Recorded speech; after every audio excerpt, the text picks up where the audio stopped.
TMCLOSKY presents Arcade Talk live stream.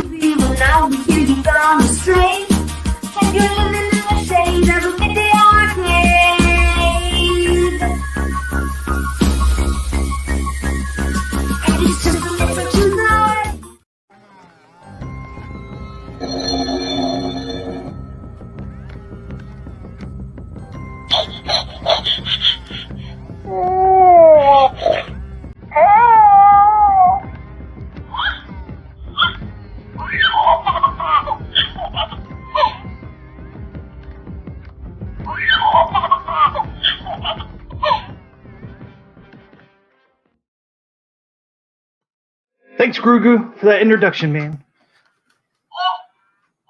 There he goes. He's happy too. Welcome everybody to the stream. He's still talking over here. Welcome everybody.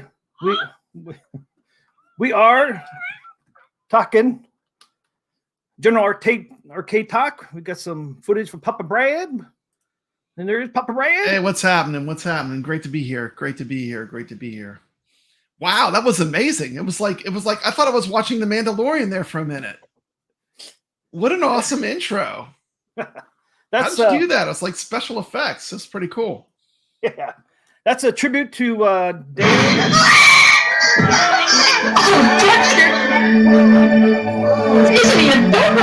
Sorry about that. That scared the shit out of me. I know, it scared me too. I didn't know it was going to do that. Maybe not put that there. Okay. What's up? Okay, that was a tribute to Dan and Mike from Neon Sun and Big Bad Mike. They did this War of Mortal Kombat, trying to get Phil from PD7 love over each other. So that was a little tribute to those guys. That was cool. Little Guru. Because they had Guru. If you guys didn't see it, there's the video for it. Go check it out. They have Guru in their filming of that one. It's pretty neat. How they, yeah, Grogu. Mm-hmm. Yeah, that's pretty cool. So welcome everybody to Grogu with a Darth Vader helmet on it. That's pretty cool. I like that a lot. That's pretty funny. Welcome everybody to the stream. Hey, we got Goofy Foot. We got the bad guy Mike Worley here. There he is. Yeah, sorry about that. Aha, well, there go my speakers. I know, right? Here goes my ears. I thought I broke something. Hey, you know, that iircade goes loud. I mean, I have it connected to a subwoofer too. Like I can literally like feel it. Like when you play Dragon's Lair and you crank it up, like you can feel the game. Awesome. Hey, what's up, console fanboy? What's up, Julian? Bad guy Mike. I don't know why I call you Big Bad Mike. I would say it's the bad guy Mike. Welcome, Goofy Foot. Welcome, Sam Arcades. You got to change your thing, Sam, to Sam's Arcade, man. It's pretty cool. Welcome, everybody. Okay, we're doing general arcade talk. I'm right at some footage. I have some websites I want you guys to check out. And I literally just got back from the Waybacks Arcade. It's the biggest arcade in the South. So it is the biggest. Yeah, it's the size of a supermarket. It's actually an A&P supermarket. A&P, yeah, I remember A&Ps. Yeah. We used to have A&Ps up here. Hey, we got Carl O joining us. What's up, Carl O? What's up, Carl O? What's up, Brad? TM, Goofy, Bad Mike, Sam, Baby Yoda. Yep. Grugu was here. There he is. I got two of them. I got one back there in my Pac-Man and this one. Forgot I had them in there. To start off, I was going to show you guys real quick something new. Okay, let's check it out. A mod kit for Star Wars Arcade 1-Up for Buy Stuff Arcades. Well, that's awesome. Check this video out. Mike, bad guy Mike, was talking about this in Discord.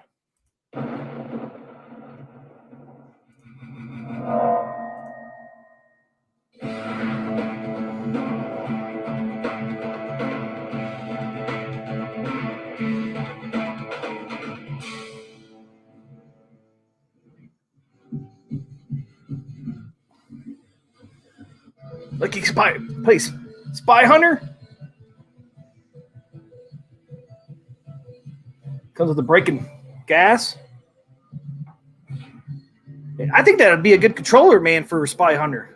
Oh yeah, man. The yoke controller is perfect for racing games because it's an analog controller, just like a steering wheel. Oh, is it? Yeah, I have the B Kong's mod done to my Star Wars, and it plays racing games great. I mean, I'm gonna put Daytona on mine right now.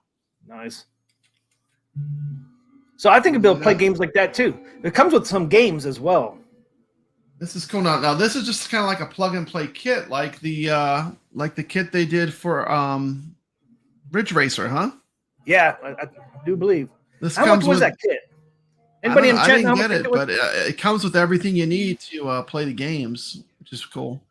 And it comes with some games too, right? Oh, Caro got his buy stuff risers today. Got some Hydro Thunder there. Paperboy.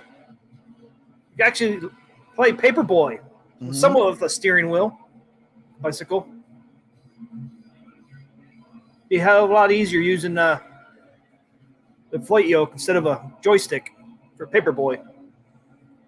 Yeah. Yeah.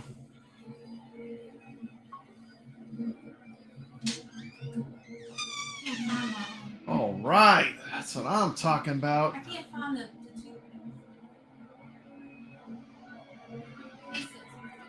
I'm sure it tastes good. Yes, you do, Sam. Oh, we'll see. Good. There's Outrun. It's great. Thank you. Whoa. What's going on over? Man, I'm getting drinks. Look at that. Missile Command Bloody Mary. Looking good. That's awesome. I know. Look at that. I mean, we go on a little vacation, and I'm getting drinks now while I'm streaming. I must have done something right on vacation. Yes, you did. I know. Nice. That looks awesome. You know what I like about that? It takes the B Kong mod and it makes it where everyone can do it. You know? Well, that's true. That was a pretty complicated mod. I think this is going to simplify it. I think a lot more people are going to get to enjoy using a yoke to play these awesome games. Yeah, I might have to get the yoke is a great controller. Anybody in chat, did they buy the one for Ridge Racer or Outrun? I was curious what the price is going to be. It's going to be about $200 maybe. I bet you it'll probably be about the same because they had like an Android box and the parts to do it. Yeah, I'm not sure how much the other one was though. Papa Brad got the hookup. Yes, he does. The bad guy Mike Worley says he got the buy stuff store kit. How much was it, Mike? Maybe you could type it in the chat. You know what I think's great about this is like, we love arcade games, but certain games like racing games, like console games are actually a little better because you get to play them a little bit longer. All arcade games are coin based and they're based to make you lose within one or two races, like all racing arcade games. But like playing something, some of the console games, being able to play them with arcade controls would be great. I could see this being a lot of fun. Yeah, me too. Well, Mike has that control deck that you can put your cartridges in and play your console games on your arcade 1-up. Oh, that's pretty sweet. You never saw his video? I have seen his videos. He has a really serious collection of like actually having the cartridges too. That's amazing. That's amazing. Dude, I'm sad, man. That's a lot of money too. I mean, I can't imagine how much money that is. Like, I mean, because you figure each cartridge is, they're not cheap anymore. Those are all collectible. And unfortunately, I threw all mine away. But I think he's been collecting for a long time. So, I mean, you have to have a collection like that, really. Yeah. So the Ridge Racer mod was $258. Not bad. $258? Yep. Yeah, it works great. Like, I would highly recommend. Like, if you have a Star Wars, That was for the plug and play package. Well, I think that's what this is going to be too, plug and play. see, there's Daytona USA, the newer one running, the newer arcade game. Sega. It works good. The controls work really good. The yoke is an excellent steering wheel. You know, works pretty good. I've been real happy with it. It's been a lot of fun.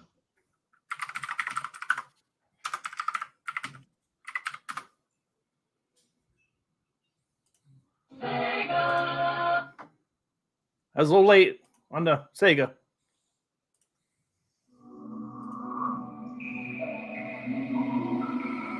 Oh, wait. We supposed to see something? No, just I was supposed to play that's the Sega. The Sega sound. Okay, it's the Sega. It's the Sega Dreamcast boot up sound. I was trying to do it while you were showing. Oh, okay, okay. I was a little late on the trigger on that one. That's fine. That's fine. Yeah. Heavy Yeah, metal. I've been doing Dreamcast streams. I've been playing this game a little bit. This might be my next Dreamcast game that I do. But you know, the Dreamcast really has some amazing games. I just did Dynamite Cop. That was a really fun stream. I think Goofy was there for that stream. It was fun.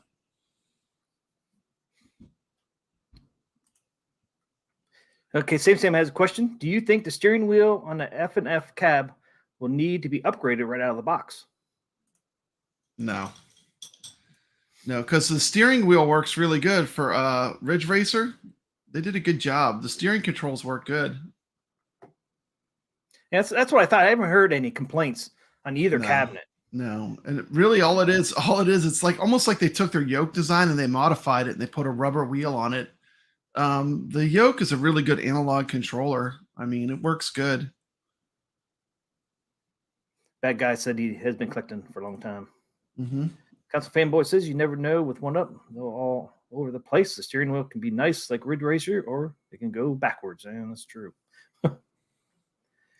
That is true, but they just keep what they have. They're good to go. Yeah. Stay legit. Arcade One Up. Yeah.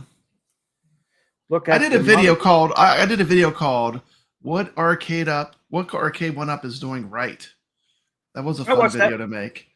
And just talking about the things like people always complain about everything, but there are some things they've done right, you know? And I was just trying to point out that, you know, it's not always winter and never Christmas. You know what I mean? We're not in Narnia land. It's not always winter and never Christmas. You know, sometimes they do listen, you know. Now, if they can just do that with Mortal Kombat, I think a lot of people will be happy. I mean, yeah, right? They just can't get Mortal Kombat. I mean, right. It's like they don't equally show the love to all the franchises, but I mean, hopefully, we will see that they reverse and they do the right thing. John D says he loves Mortal Kombat. Yeah. That's what he if he loves Mortal Kombat, why don't we have? I mean, if he had loved Mortal Kombat, they would put spectate mode on it, and they would release a Mortal Kombat 4. You know, they'd commit to doing that if they love the franchise. Man, John D said, "I love the franchise. Love Mortal Kombat. Love playing it. He was showing to love me, and he had a T-shirt on. Remember last stream? Yeah. Did you catch today's stream? The update? I didn't catch it. I caught the end of it. I think they were only talking about that game table they make, huh? Infinity. Who got to watch the Infinity game table? I think they were talking about that. Like, I have no interest in that, honestly. No. And like the people that I know, like one of my good friends is super into board games, and he has no interest in it either. Just because the kind of board games, you know. That's right. They don't want to play. You know, they don't want to play like the Parker Brothers games, like Monopoly and stuff. They want to play these board games that, you know, board game people are into now. They're all different, you know. Well, I think Golden Tee, wasn't that the first one that didn't have a BOE in it? And it was terrible, man. People hated. Oh, the TN monitor. The BOEs are good. The TNs are the ones that are bad. Are they cheaper? They must be a cheaper monitor. I think they make like a bunch of different monitors, because I know iircade uses a TN monitor, but they use a higher end one.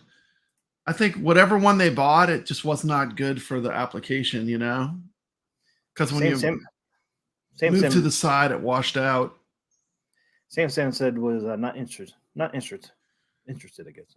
The bad guy Mike Worley says it was very short. I didn't pay attention because I don't care about that table. Yeah, I really don't either. Like, so that's all they talked about. I have no interest in a board game table, but I mean, that doesn't mean that other people can't like it. I mean, it just, for me, it's not something I'm interested in, really.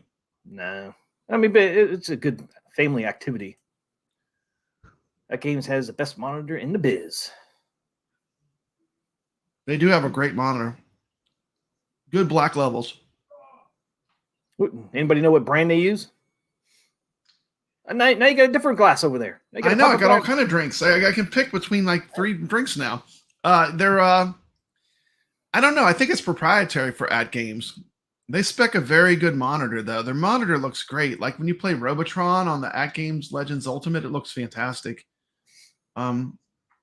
That's important for like classic games. Like when I reviewed the Mortal Kombat Deluxe cab, what I looked at in the classic games is how good the black level was, and they did a good job. It like the games look good.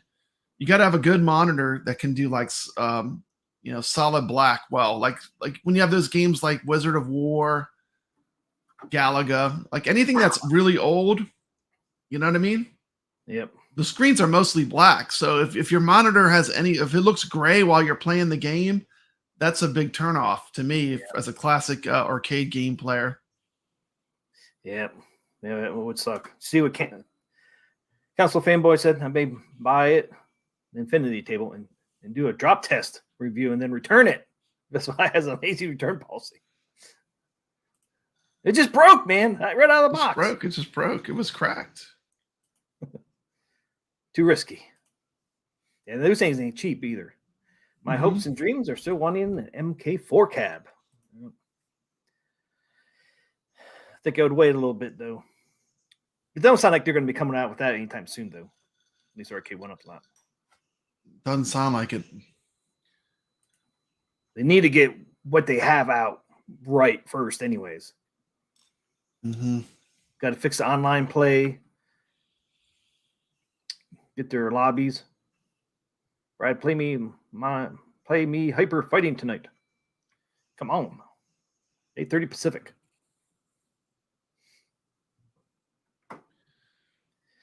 All right. So what do we want to show first? Show one of your... Whatever you want to do. Whatever you want to do. You're in charge. You just tell me what you want to do. Actually, you only sent me one video, didn't you?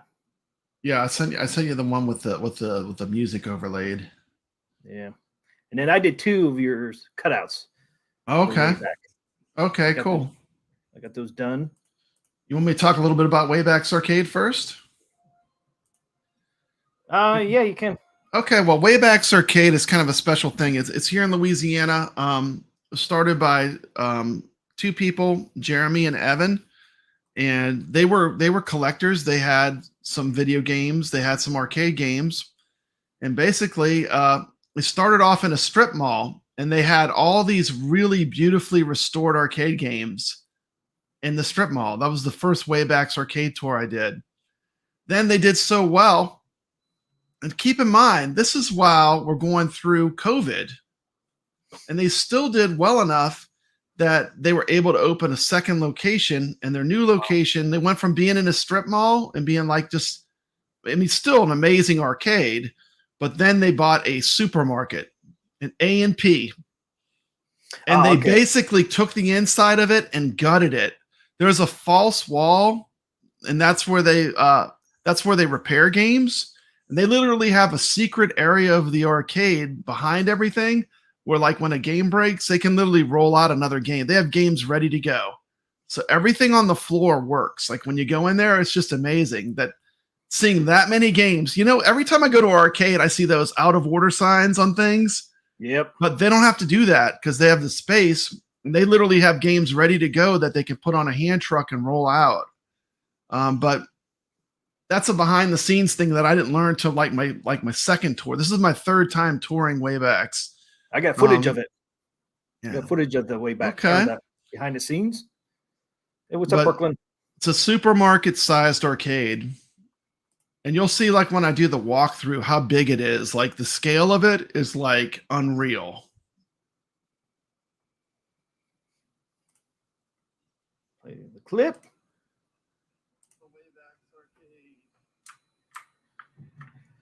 Supermarket-sized arcade. Can you hear that? Yeah, that's good. It's $13. You can play all day. One price. Every single game in Waybacks is on free play. There's no cards to use, no coins to look for. They serve pizza and ice cream. You can get a pizza while you're there if you want to eat a pizza. Yeah, I saw that outside. Hunt Brothers. How was that pizza? It's pretty good. It's pretty good. I had a pepperoni pizza. It was real good. They have this is the pinball row. They have a Back to the Future. I know Zohar was interested in Back to the Future. There's the actual table right there. That's a Back to the Future. I played it while I was over there. Nice. What's up, Dan Z? Gorf, Metro B? Tron. There's the real Tron. Do you see the Tron? Yep. Yeah, I thought that was a bigger Tron cab. Arcade. Man. Everything's bigger when you're little. Midway row. We got the Williams Row, Defender, Moon Patrol, Robotron, Joust, Bubbles, and Sinistar. All of them there. Some Nintendos. We got the Nintendos. All the same. The second Donkey Kong is actually called a Donkey Kong Me, and it has all these really cool Donkey Kong games you can play. They're all like different. That's the Last Starfighter. It's like a custom machine they built. Space Invaders. So with the overlay. What's up, Common Sense? Backdrop. Hubert. Mr. Do. I did a shout out to you with the final countdown. I made a short. I don't know if you saw it, but I had the final countdown playing. Yeah, that's pretty awesome. Yeah, there's a real Mr. Do machine. And look at out that. in the wild. Look at that ugly bezel. Dude, all the wood grain you can stand. Like the whole side of it is, you're like, what's a side art? What's a side? It's just wood grain. Yeah. It's like wood grain everything. Yep. Like you remember like in the late 70s, everything, like if it was expensive, it was wood grain. That's why the Atari had wood grain on it. It's like, this is fine furniture, you know? Yeah. But look at that ugly bezel. That's why not use that bezel. Yeah, it's just a bunch of lines. Yeah. Here's this. And I did get to talk to the owners of Waybacks. They actually did an interview with me. Yeah, I love your bezel. There's my bezel. I'm going to put on my Mr. Do. Mm-hmm. I haven't did it yet, as you see. But that's the bezel I'm using. Yeah, it matches the marquee a lot better. Yeah. You know, it's a pretty basic bezel. Yeah, I mean, that thing there is so ugly. But that's how all of them came, too. I don't think they ever updated their bezel on that. You know, on my second tour when I went, they were putting some LCD monitors in some of the machines just to keep them running. And this time when I went, they were converting them all back to CRTs. Oh, really? They had done so many machines where they had converted them completely back to CRT. So you really get like you could see any of the games where you see how the screen looks funny. It looks like it's shimmering. Yeah. That's because they're using the CRT monitors. There's a Gauntlet. See, what Arcade wanted to do Gauntlet. They already got the game. They need to do the cabinet. Dark Legacy. Love the cabinet of Gauntlet. The other side of the pinballs, you got a Dragon's Lair. There it is. Primal Rage. Hey, what's up, Neon Ghosts and Sun? Goblins. They got all the Mortal Kombats. All in a row. But you need good Common Sense. They made a new area too. Like this room, in the back wall, they have 3 gigantic fighting setups. And I mean, you talk about premium. I mean, they have the biggest monitor you can have. They have the best controls you can have. And they have 3 fighting game setups. Right. Pause it right there. When it goes to the back wall, pause it. It's about to turn. A little more. Okay, there you go. there's actually 3 of these giant cabs, and these have a big monitor. They have pedestals, and they're set up with really good buttons and sticks and everything. This is Marvel vs. Capcom 2 to the right. And then they have every month they feature a different fighting game. Like this month it was Darkstalkers 3. And I mean, this is set up for like people to come in and like play against each other. Really beautiful setup. Like, you know, I made fun of it. I said, it's like you have a flight control panel. Like you should see the Marvel vs. Capcom. It has all the moves and everything. It's crazy. But this is awesome. This is a really heavily curated collection of games. I mean, like some of these games are in the best shape I've ever seen them. I've never seen an arcade have games in this condition either. Yeah, they all look great. Part of the magic is they have a secret room, like in the about 1/4 of the AMP is a workshop, and they can literally, if a game breaks, they can roll it to the back and roll out a new one. And they have games ready to go, like, and they have stuff they're working on. And I could not film that. The last tour, they let me go back there and film. This time, they wouldn't let me go back in the workshop and film. But roll back a little bit, they kind of skip by that fast. But they also have actually the history of all consoles. There's a wall, and if you roll back, they have like sofas, and they have every console set up from like the Atari to current day. You want me to roll it back? Yeah, can roll it back just a little bit. Right till yeah.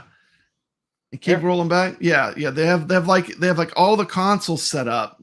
Oh, right you can there. See, there's a Nintendo 64, a Dreamcast, PlayStation 1, PlayStation 2, you know, and they have basically it's like the history of console gaming, and they have all these awesome like retro console games set up on this wall. Yeah, you can see them all.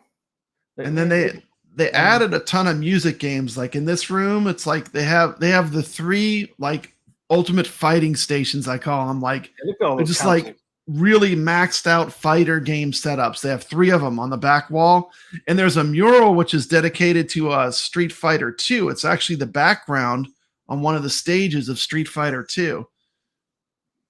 And then they have a bunch of music games now, and so this room they completely redid since the last time I was there.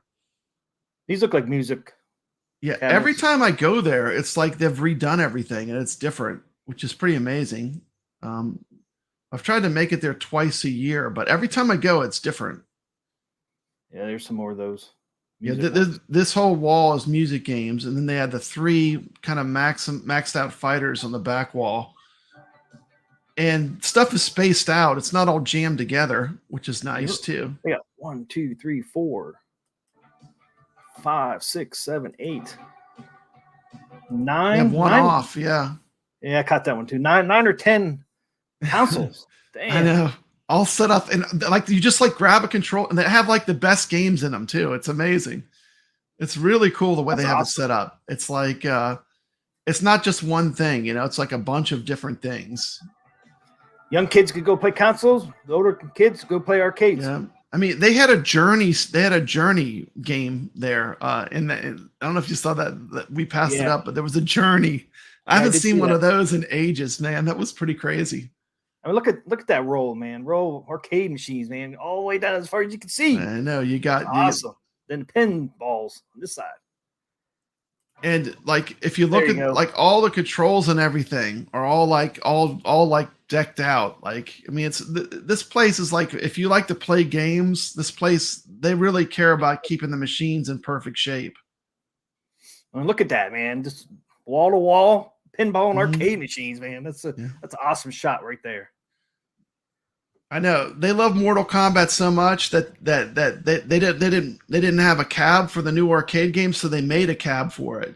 They actually made the Mortal Kombat for the current one, so you could play in the arcade. It's pretty cool. What's it missing? Common sense. Common sense. You know what is it?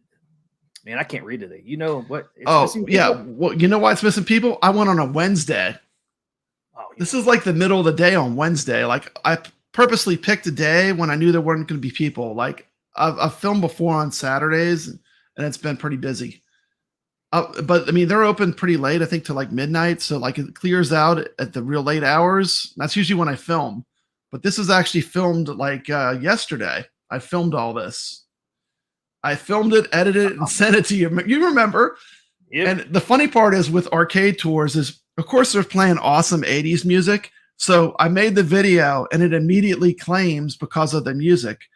So like that's why like I have to remove music in a lot of my videos when I do arcade tours, because all the music is like they're blasting like all kinds of cool 80s and 90s stuff, and you can't have that as your background. YouTube will pick it up and strike the video. You know that pinball video I did had Guns N' Roses music and all that. Did it get a claim? It did. Copyright claim? Yeah. No, because they said they sent me like an email saying the music in your video is copyrighted, but they allow it for this video because of being their products. You know what I mean? It was it's kind of like advertising. Cool. You know, you're really advertising for the pinball machine. I mean, and I think that's why they didn't give me a copyright claim, because it was for those games. I thought that was cool though, because I said normally it's copyrighted, but for this video it's not. You know, because I'm showing the products. I thought that was pretty cool. Because at first I saw that, I'm like, oh no, I got copyright claimed. Like, damn it. I don't 100% go by that either. Like if it's super cool, sometimes I'll just take the claim on my channel. But I mean, in general, I prefer not to, you know, not to have it do that. Yep.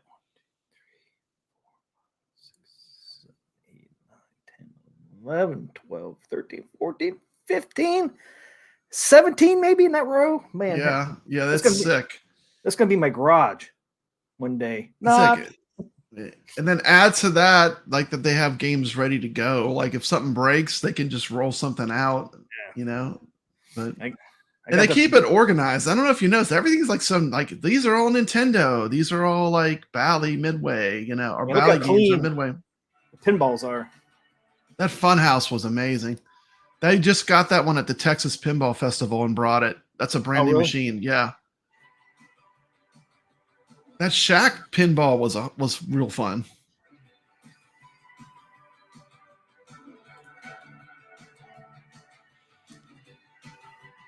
Now these are all gun games. They have a confidential mission, Terminator 2, Revolution X. Yep, right beside each other. And the flickering, like you don't see that when you're in the arcade. You don't see any of that. That's just because they're using real CRTs. Yep. That's actually a good thing. It looks terrible on camera, but it looks great in person because that's the way the real arcades were, you know? Yep. Yes, they were. And we're walking around. They got a Star Trek Voyager gun game and an environmental cab. That's a really cool one. That's rare. I've never seen anyone else have that. Oh, there's Area 51, right? Aliens gun game. Then we have some more arcades. We have Die Hard arcade, RoboCop, a Neo Geo with a cart that plays all the Neo Geo games. Blitz. 2 Blitz games, Showtime. This is like their little sports area. Golden Tee, of course, NBA Jam, a baseball game. And then they have, look at right there on the corner is Simpsons Bowling. That's the arcade game. Oh, where was it? On the corner. When we rounded the, I didn't get it good in frame, but that game that we just passed, that was Simpsons Bowling. You might barely be able to tell, but right there, that's Simpsons Bowling. Yeah. That's Simpsons Bowling on the end. You see a little bit of the cab there. Oh yeah, got there. Yeah, you can see the oh, we're in the way. There it is. You can see the bowling ball. Yeah. There, and the rollers. That's pretty neat. I didn't realize that was the Simpsons. That's cool. And then they go to like all racing games. Like once you're around this corner, it's all racing games. Lucky and Wild. This is a game where you drive and you shoot a gun at the same time. There's actually a gun with your other hand. You hold a gun. It's pretty crazy. It's crazy, dude. I never played that one. That will never get made today. No. Spy Hunter. Yeah. Was sitting there. Look at that. Back in the day. Look how much battle worn this thing is. I can't believe they still have it working. It's amazing. The controls are cool too. Like the wheel is like it's really cool the way it's not really a wheel. It's almost like something you'd see in a submarine or something. Can't you see the yeah, there you go. You can see it there. Well, but yeah. Weapons van. Of course, it has that music that the Peter Gunn thing. Dun dun dun dun dun dun dun dun I dun love dun that. dun dun dun. You know, And that they was had a inspired. crank too. Like they had that game loud enough that you could hear it above the music, which was cool. They had that one cranked up. So like when you played it, like you could hear it good. That's inspired by James Bond. Mm-hmm. You get the different weapons. You get the smoke screen. You get the oil slick. I love that game. I love to see Arcade One make that. But it has to have that joystick. Pole wheel. Position. Like Hang On, Super Hang On, Crazy Taxi. I just skipped a bunch of games. Mario Kart. Oh, it did have Crazy Taxi. Cruising. Fast and Furious, the motorcycle game. This was a crazy jet fighter game they had. Had 3 screens. Very immersive. Gigantic machine. And we're coming up on this machine here is sick. Look at these two. Okay, this whole corner that we're about to hit is insane. You have a beautifully restored Captain America. Then you have arguably the best version of the Punisher I've ever seen. I've been to a lot of arcades. I mean, this thing was like immaculate. I mean, look at the restoration. The art and everything. It's amazing. I was trying to get where you could see the art. And then you have a true 6-player X-Men arcade. I mean, this thing was as big as this thing's as big as a small car. It's insane. It is so big. You can't get the scale of it. So yeah, it's 6 people.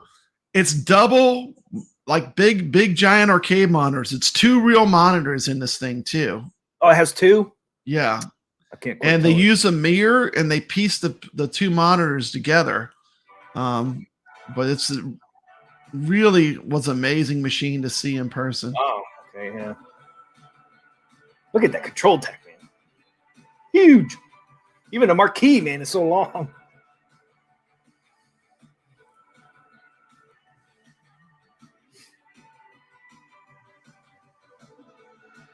Street Fighter 2? Mm-hmm. I see Donkey Kong over there again. Yeah. That's from a Big Trouble in Little China. Did you recognize that mural? No. It's the Big Trouble in Little China guy. Oh, I did not know that. Huh. That's pretty neat. Yeah, that's awesome. Back time. It's fun. And I have the behind the scenes from last time you were there. Not this time, but last time. Yeah. Hey, what's up, Firestarter? It's for the Stranger Things event they did when they got their Stranger Things season premiere and they got the pinball. Very cool place. Yes, it is. Common sense, thumbs up. This road would be insane to have. And yeah, there's what I said. Firestarter. It's a Firestarter. Nice Spy Hunter. Yeah, I'd love to have Spy Hunters. Look at that Spy Hunter cab. I know. Spy Hunters is awesome. X-Men is huge. Hey, what's up, Firestarter? Dude, Goofy Foot, let me know. I'll meet you there. I'll make a video.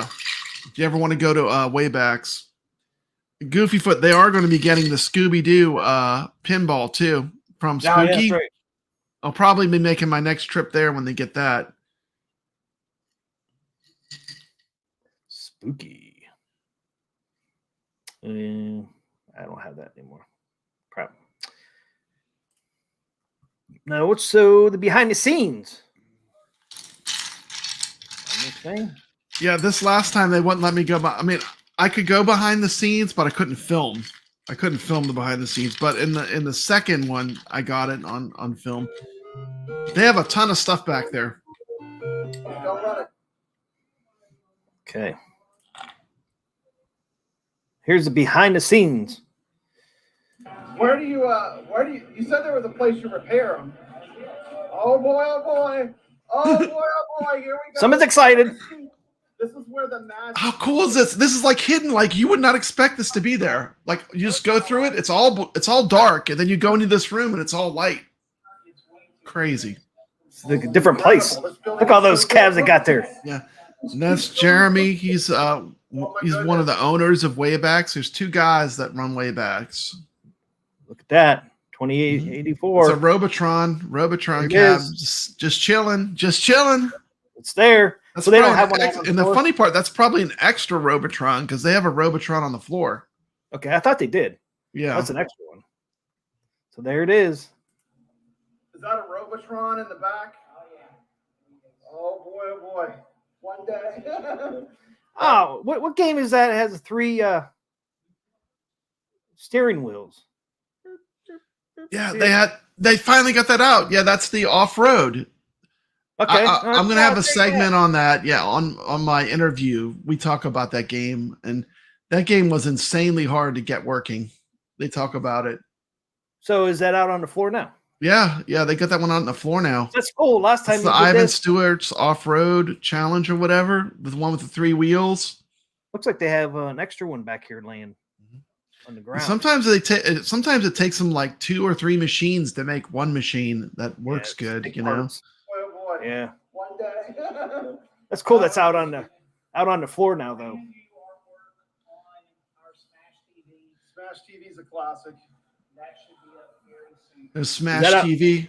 That's out on the floor now. Now it's out on the floor. Yeah. Back then it was in the shop and they were working on it. It's kind of cool that you actually see them out on the floor now that you saw them back I know. I got to see like where, them working on them. Yeah, that's awesome. To get them out to the floor. Hey, what's up? To die for. I see a Phoenix. What's up, Mitchell B? Phoenix is coming. That's Yeah. eventually in the Williams row.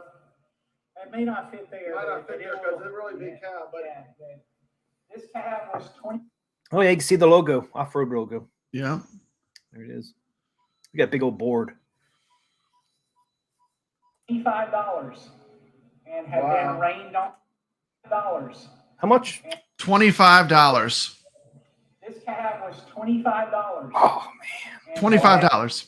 And was disgusting and nasty.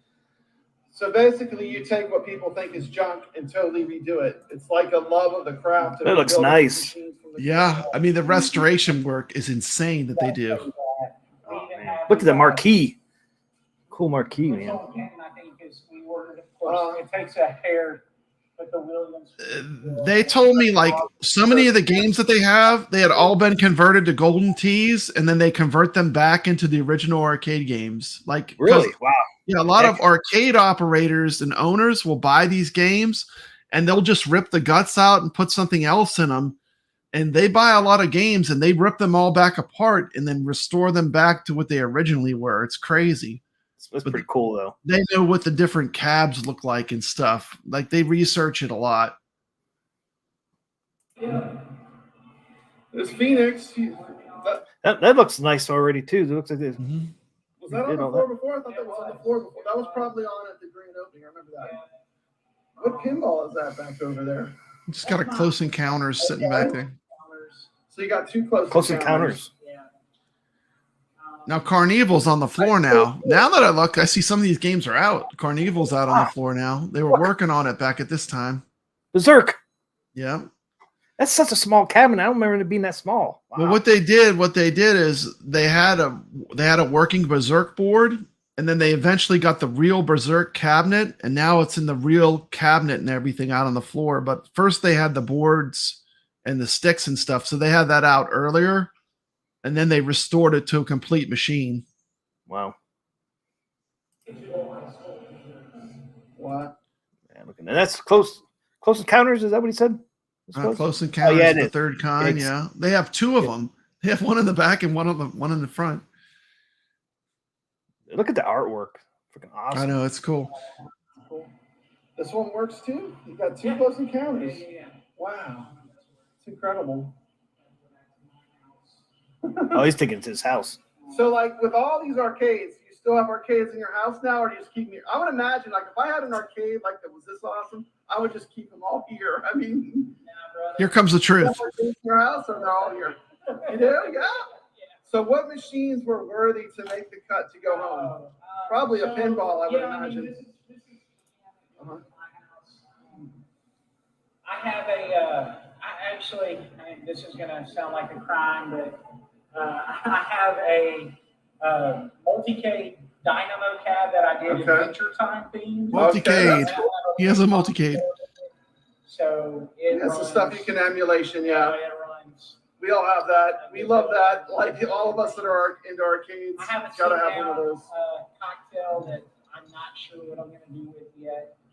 And actually, that's my Mario Brothers over there that needs some work. You got a Sprint? That's an old one there, man. Yeah. Black and white. This is a freebie. Haven't really gone through it yet. Yeah. To know what all of these. Two. Is that by Atari? I Don't know. Probably. That's cool. Artwork looks good on the sides. Yeah. Predecessor to Ivan Stewart's Off-Road. Okay, yeah, Off-Road's a classic, yeah. Black and white Uh-huh. monitor. Yeah, it's actually very organized. Like, even back here, everything is so Yeah, it is nice and Atari. neat and organized. Sprint is Atari. Oh, boy, Yeah. oh, boy. They got a Nintendo cab just sitting over there. There's actually another little room behind that cinder block wall. That's kind of like the graveyard. That's where they put the stuff that's really far gone. Oh, really? Yeah, that was just jam full of cabs in there. That one made it out to the floor in their really? music area. Yeah. Thanks for showing me behind the scenes. No, the This is music cool. games are cool. So as big as you think it is, it's even bigger. They got a giant area where they work on. What was that, Mr. Do or what? Not Mr. Do. Mario, you said? Oh yeah, they have like a Nintendo cab on the back wall there. What is this yellow one here? Some motorcycle game, I think. Is that what it is? Mhm. As big as you think it is, it's even bigger. It was different. It was all different. Like when I went this time, I couldn't film in the back, but they have a bunch of other stuff back there now. That's the first thing you notice when you come in here. Everything's running. This cab over here, man, looks in pretty good shape too. Can't tell what it is. You know what that one is? That's a Showtime. NBA Oh, is that the Blitz? Showtime. Showtime Blitz. Yeah, I think so. Yeah. And it looks like the Blitz logo down here on the control deck. That's a big machine too. Yeah, they're big. These machines are big. Yeah. I mean, it's a 4-player Mhm. Blitz Showtime. Wow. Everything's looking good. Unless you blew a breaker, because all those were running. All those were running. He told me how much you think it costs a month in just electricity to run the Honestly, machines for this arcade? It's how much would you say, like for 1 month, just to run this arcade, just electricity alone, like not rent. I'm talking just power. $3,000. $4,000 a month. That was close. You were pretty close. Yeah, you're pretty close. You're pretty close. You know, he told me. I mean, I have another interview with Jeremy and Evan from Wayback's Arcade, and we talked for like 55 minutes.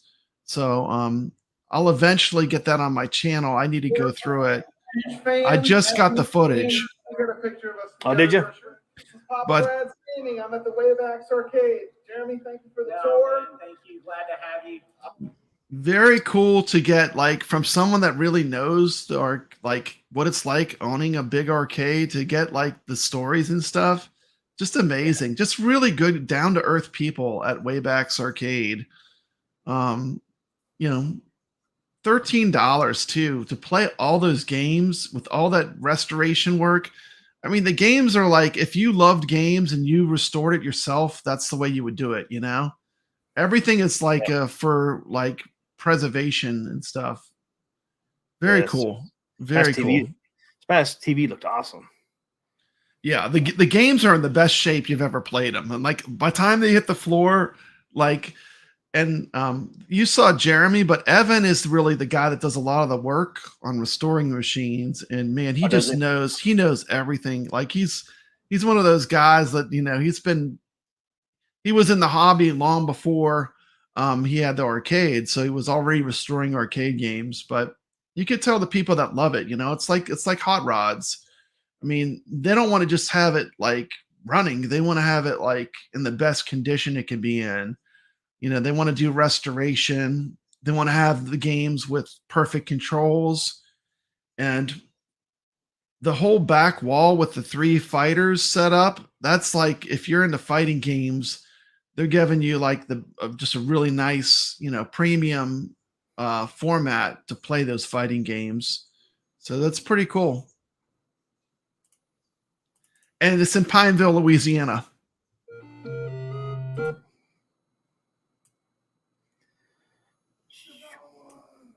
Oops.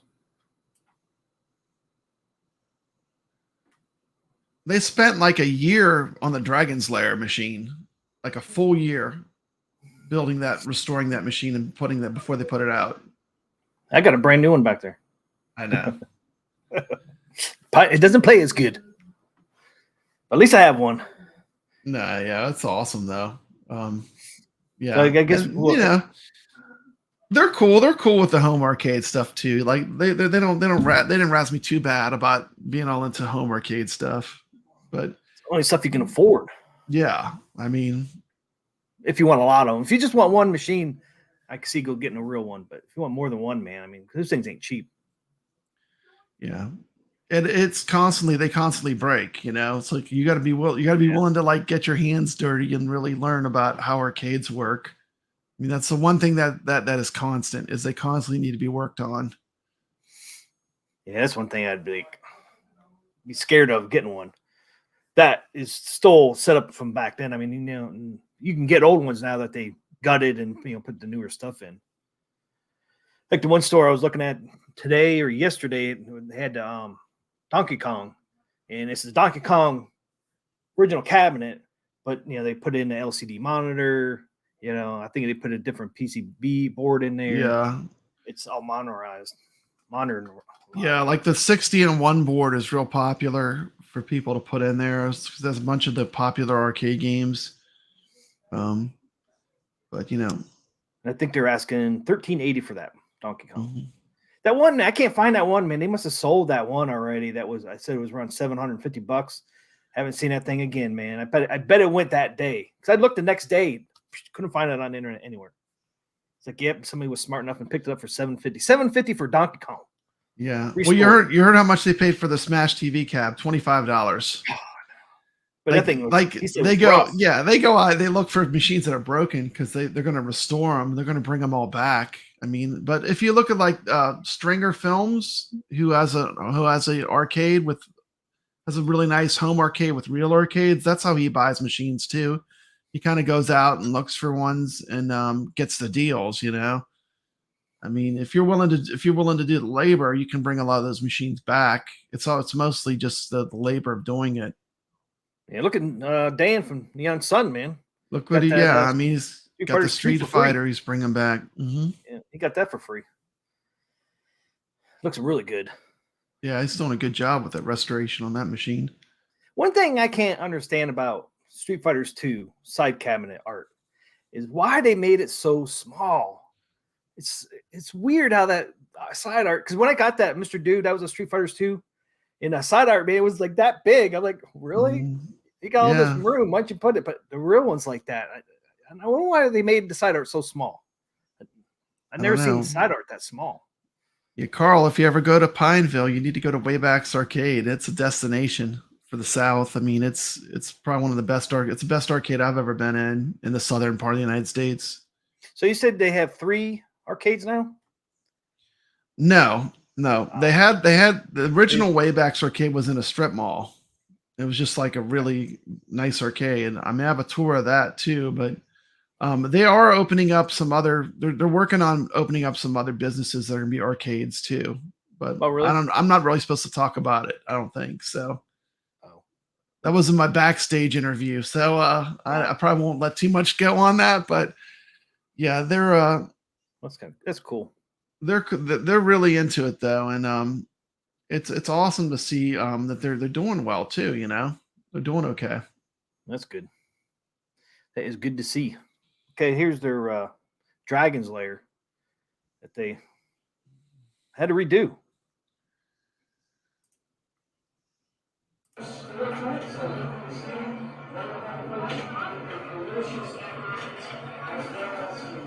is a real Dragon's Lair.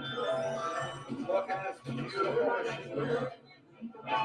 Wayback's Arcade, Stranger Things event. Okay. Where did you find a Dragon's Lair cab? So, a couple things about Dragon's Lair, and I know that those of you who watch Brad, you may already know this, but if you watch this video for the first time. So, Dragon's Lair obviously was originally a Laserdisc game. The if you can find a Dragon's Lair today that has a Laserdisc player in it, you're lucky if it has one. You're lucky if it works. And then if you actually have a Laserdisc for the game, many times that Laserdisc will have what's called Laserdisc Watch. Okay. And it'll actually lose the data. So our Dragon's Lair is incredibly modernized. Okay. We have a brand new scoreboard in here. So the cabinet is a brand new CNC cut cabinet. So Wow. the cabinet's new. All of the art is new. The inside, instead of many people do this, you have Dragon's Lair, instead of a Laserdisc player, you have what's called a Dexter system, which is a Laserdisc replacement system. It's a board on top of a Raspberry Pi 2. It actually allows you to play Dragon's Lair 2, Space Ace, and a few things. Okay. But then the other thing that's kind of neat about this, we had a brand new cabinet. We didn't even have the original boards. You can actually put in replacement original, what would replace the original board, and it's kind of the same layout, but again, a multi-board. Ours is called an Arthur board. Okay. So you have an Arthur and a Dexter, brand new scoreboard, brand new speakers, everything. That's the end of that. Yeah. So anyway, crazy. You can see all they had to go through. I mean, it took them like a year to put out that Dragon's Lair. I mean, it's like all the different boards they had to get, all the different stuff they had to convert. And then like they couldn't find, they actually remade the cabinet. They had it CNC cut to the exact specifications. So it was all brand new wood, but it was in the exact shape of the Dragon's Lair cab. Pretty cool. Yeah, it's pretty awesome.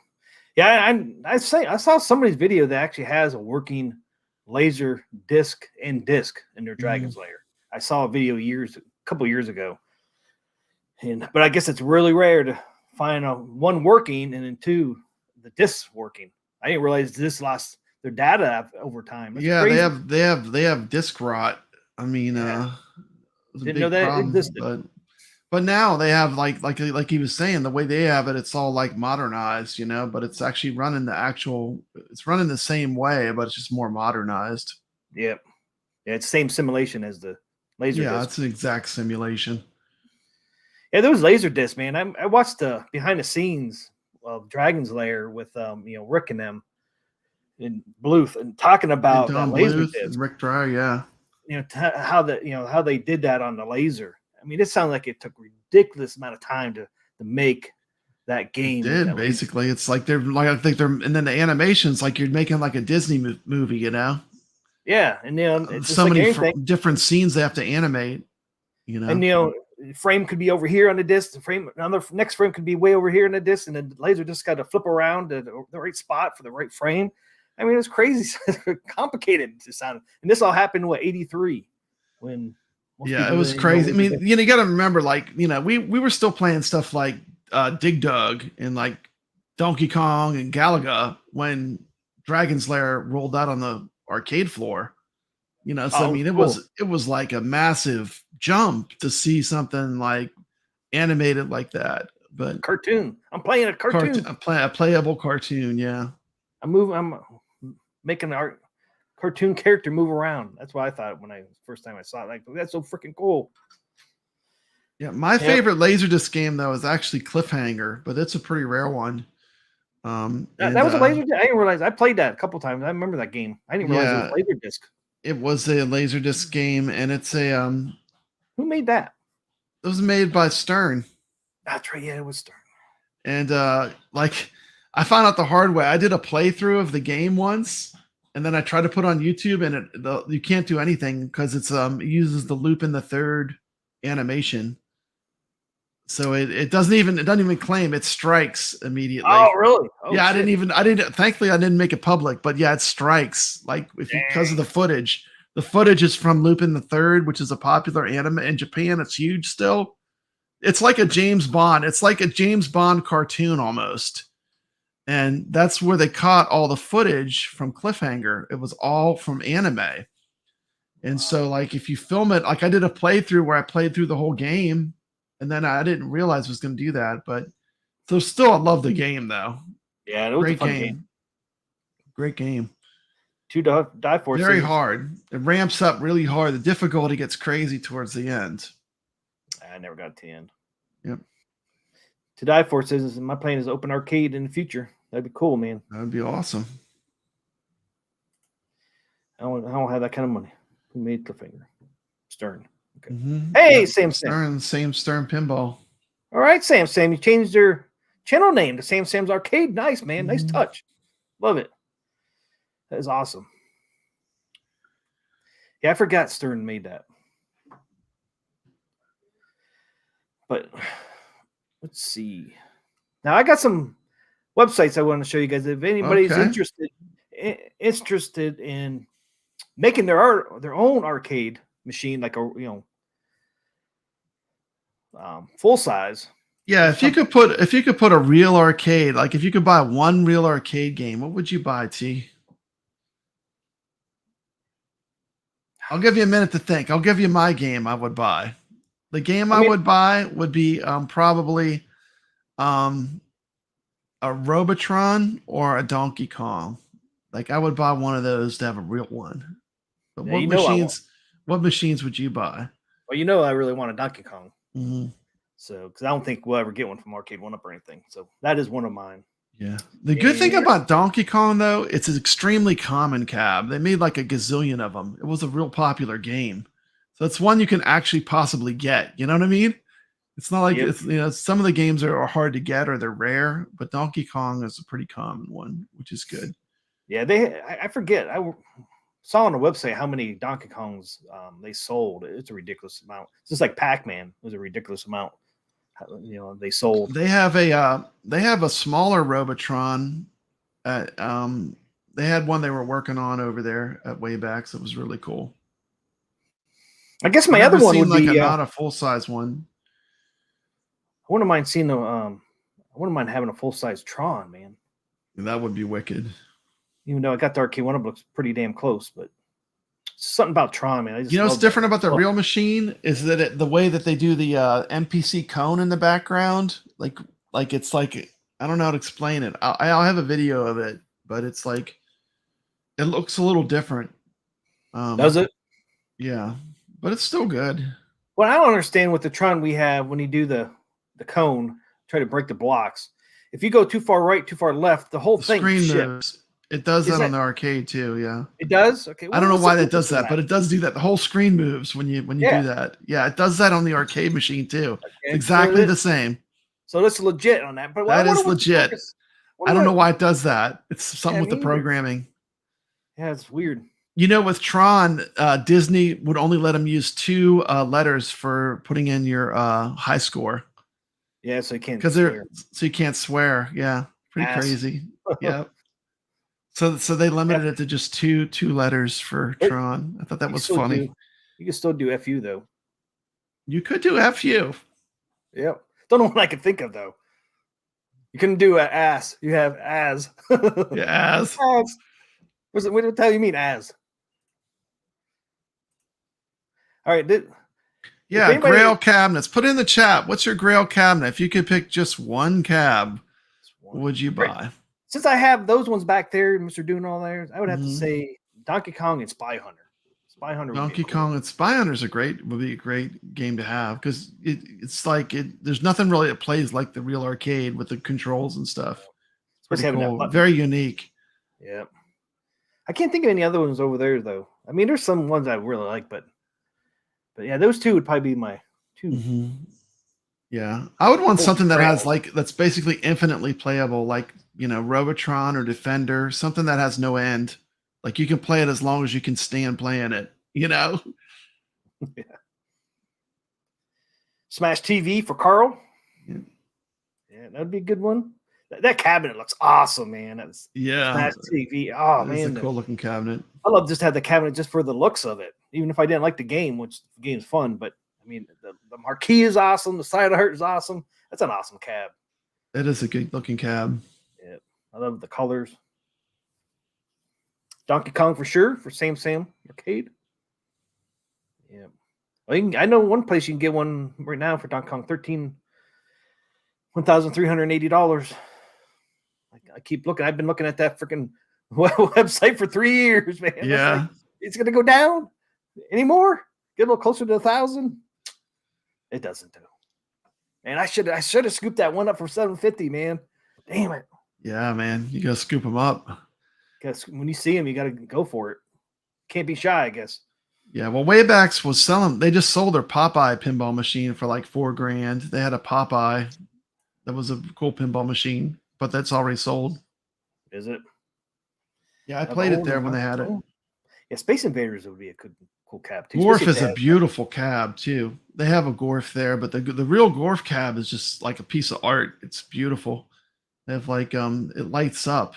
I'm gonna explain it. What do you mean lights? Pretty. It has lights in it. The Gorf cab, like the front panel has lights where it lights up. It's a really cool design.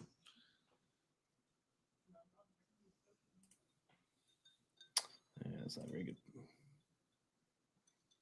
Is that what it looks like? Yeah, it looks just like that.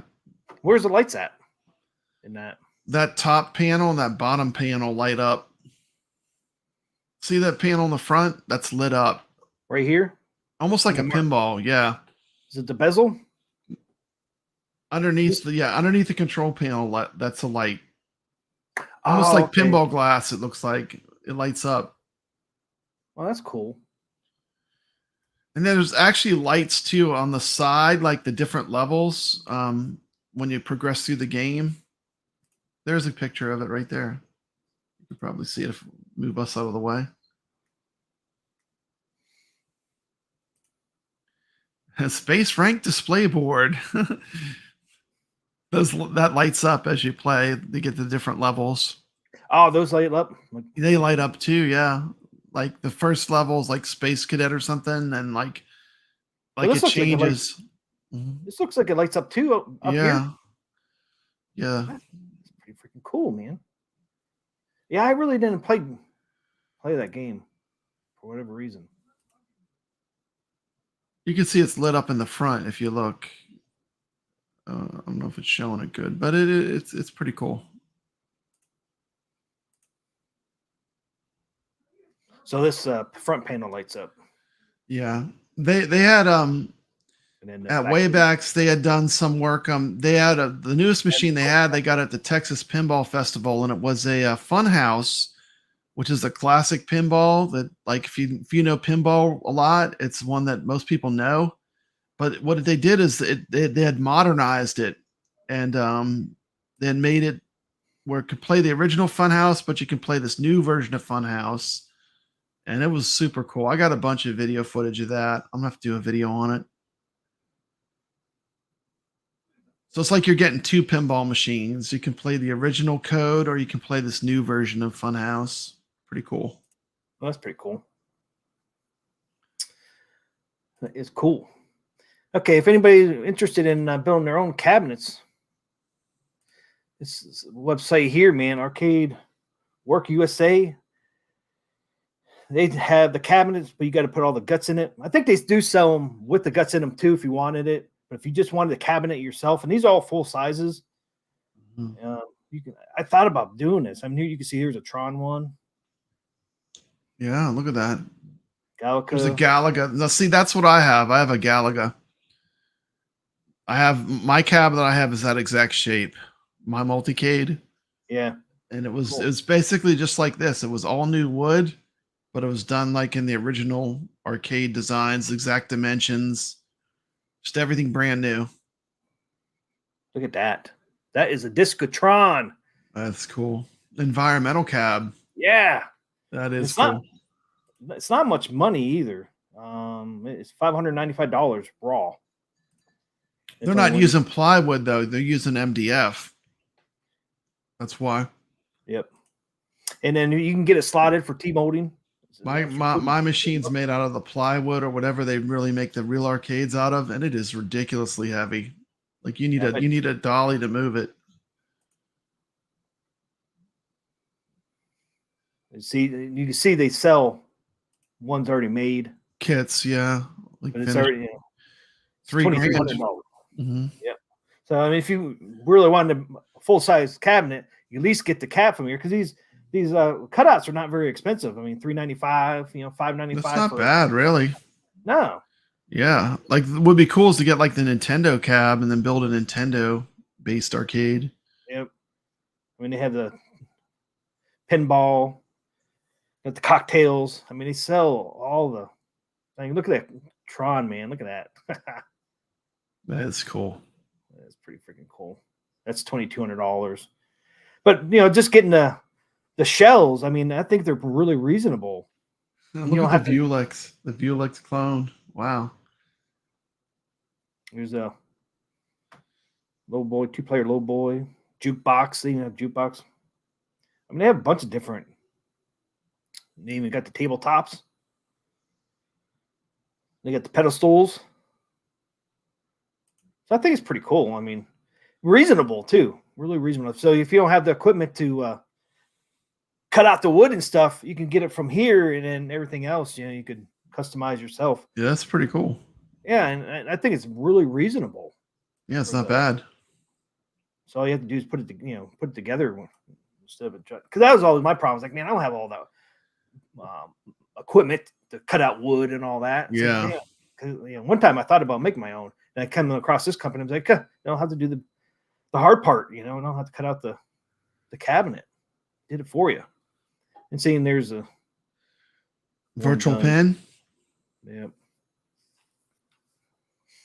But I thought it was really cool. So stumble across that. So anybody wants to make arcade full size, they're all full size too. So they're all like 7 foot. Most of these. Some of them are probably a little bit smaller, but Yeah, that's cool. I thought that was pretty cool. Look at you got Dragon's Lair on that one. But I thought this where was that Tron one, man? They have lit up and stuff. Is pretty damn cool. Where'd that go? I don't remember what. Oh, there it is. I thought that was pretty neat. Yeah, that is pretty cool. It's pretty slick. There it is. Got the disc down there. Yep. Oh, they even have clear balls on the joysticks. That's neat.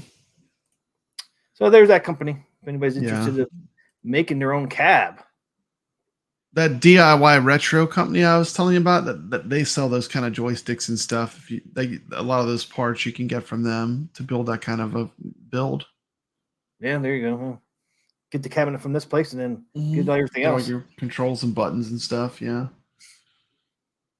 Yeah, I thought that was pretty neat. I mean, like I said, it's reasonable because everything else really isn't that expensive. Monitors, joystick, buttons, those are pretty inexpensive. I mean, it's just like the Mr. Do I made back there. Taking the cab away, I didn't have to buy a monitor or nothing, but everything I bought for it was less than $200. The Raspberry Pi was the most expensive thing, which was around $100. Yeah. Joysticks and buttons and the wiring, that stuff was all, even the amplifier, the display amplifier I had to use, or circuit board thing. I mean, all that stuff it was all so cheap. So I mean, they're inexpensive once you get away from the cabinet. The cabinet's your most expensive thing, and probably the second would be your monitor. But yeah, like the Raspberry Pi, I paid what, $105 for? To run everything. They're pretty simple once you get away from the cabinet build. And they have a lot, like you saw, they had a lot of different styles you can choose from. I'd love to do a freaking Disc of Tron environmental cab, man. That'd be so cool. That would be cool. Only $600 for the cabinet. And then here's another company I found. Some of you guys might have heard of this one, Extreme Home Arcades. Did you ever hear of that one? No, I haven't heard of this one. You haven't heard of Extreme? They're the first ones. Okay. I stumbled across these when I was first trying to find to buy an arcade before I knew what arcade. Mind equals blown. That's a Missile Command graphic on the side of that arcade. I don't know what that is. That's Missile Command. Yeah, they have classics. They have some unique ones. As I scroll down here, they're all multicades. You got the Donkey Kong. Cool thing about these, themed. Yeah, and they're multicade. And like you see here, you got the trackball. You got the Tron. This one has the Tron stick. Yeah, it's got everything. It's got a spinner.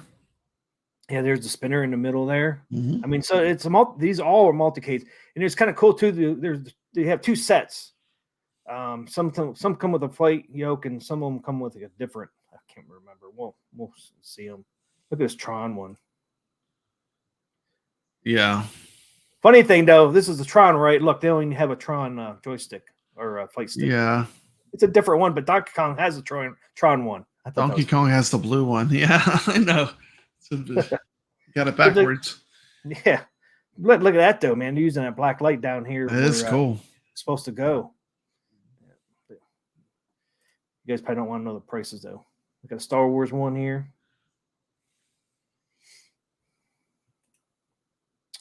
Yeah, look at this Tron one. Okay, they got the rate. That's nice. Look at that. Like a neon, huh? Yeah, look at this Wow. underneath. Here's some cool cabinets. There's some other cool ones on here. Well, they're all cool. They have a Conan the Barbarian one. 137. 137, please. That is crazy. And then that's the other one they have. Look at that. Have the guns. Uh-huh. Conan the Barbarian. Someone was a real Conan fan. And then you can even get your favorite NFL team. Well, that's cool. They'll do whatever you want. Yeah, they'll customize anything you want. They got a Mountain Dew cab. Yep. This is Back to the Future? Yep. It's a GRS ride. Supercade.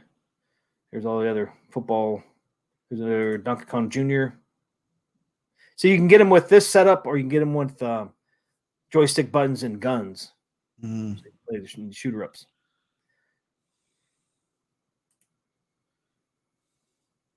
That's the same one, but it's pretty. These are pretty neat, but they're a couple grand for them. Ridiculous. Yeah, and they're just running. I mean, it's just a MAME build. You know, you just run a MAME. The only thing that's bad about this, I mean, I have a really nice MAME arcade, and the thing is, though, you really can't play anyone online or anything with it. You know, it's just like, yeah, true. It's just MAME in a fancy box. You know. Yep. Yeah, it would be cool to get that online.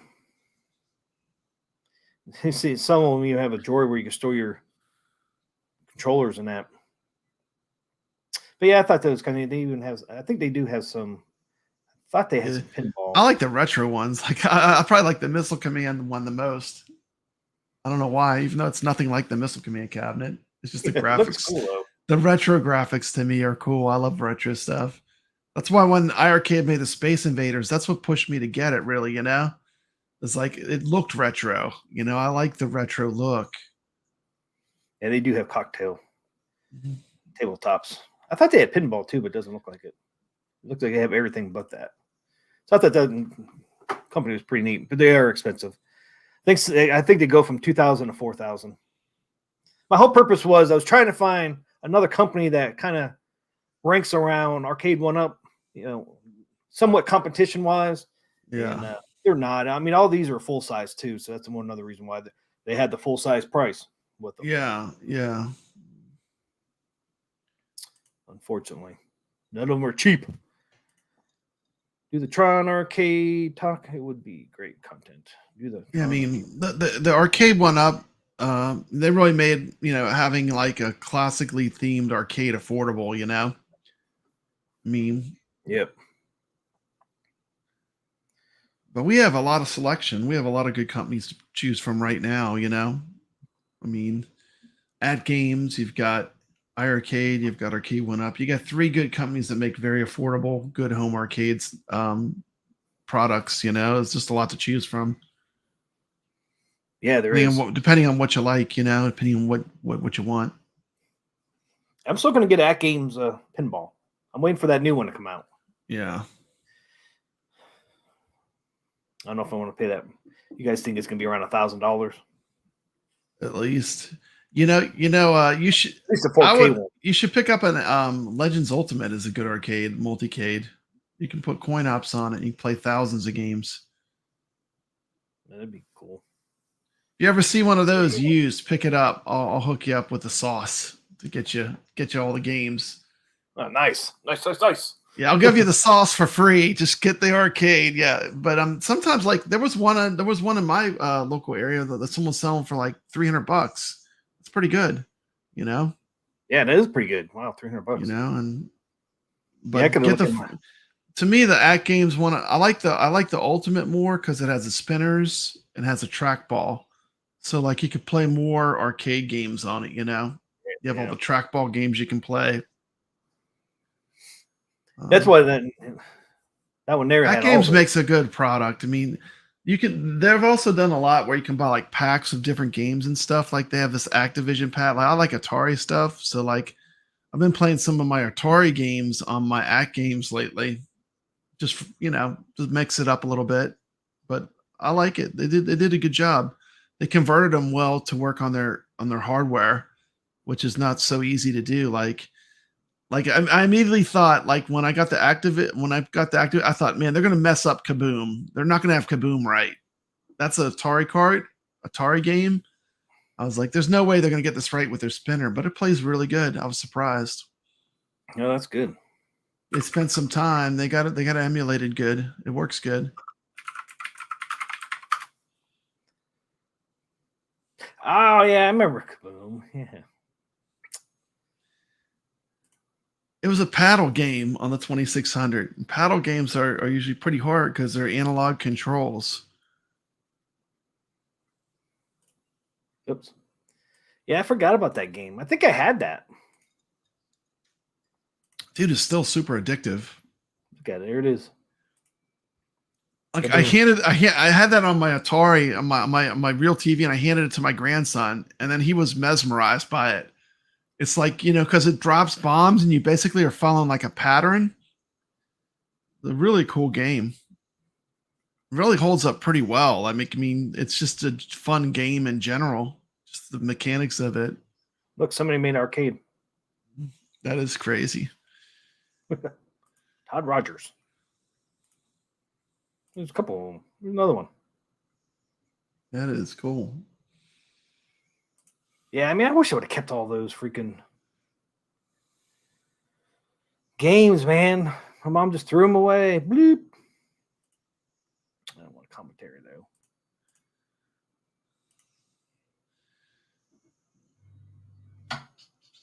though. They're making games for the Atari 2600 in 2023. They have a new game out. They do? Yeah, Zookeeper. Someone made Zookeeper for the Atari 2600. It looks awesome. I need to pick it up. This new?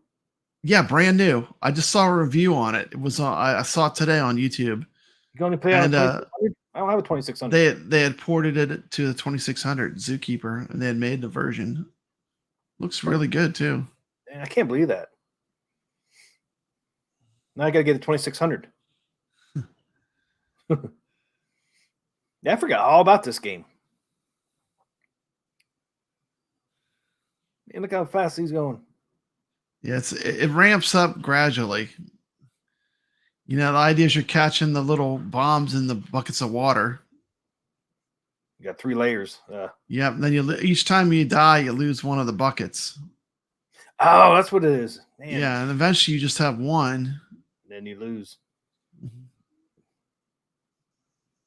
It's a real basic game, but it is fun. You see the way it's speeding up. I know. Look how fast it goes, man. Dang. It ramps up. It like sucks you in. It's one of those games. It's like easy when it starts, so it kind of sucks you into it. Yeah, they always ramp it up. The cat is really easy, man. And then you get a couple levels, like, holy crap. Yeah. The best games do that. I mean, they start off pretty easy, and then they slowly ramp it up. Damn. I can't believe somebody made a game in 2023. Yeah. Dang. Bit LCD 4-player deck, all controls, Steam. I didn't. So you can actually put your Steam library to at games. I didn't know you could do that. I think you basically use it as a screen, as the monitor is a screen, and then you I don't know. Carl would know, apparently. And Goofy Foot, because Goofy Foot says at games and add your Steam library. You have Game Overload. Yeah, I got quite a few games on Steam.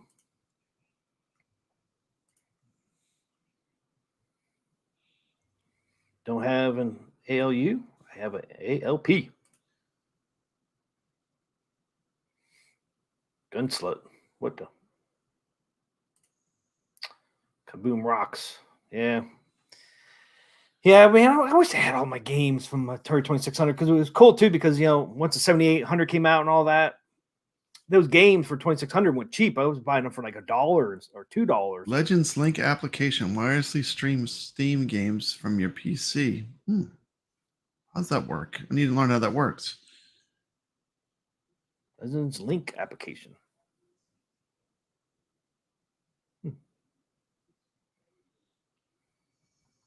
Legends Link application. So that's in the game or in the arcade cabinet, I guess. It must be something you have to have on your PC to make it do that. It's wireless.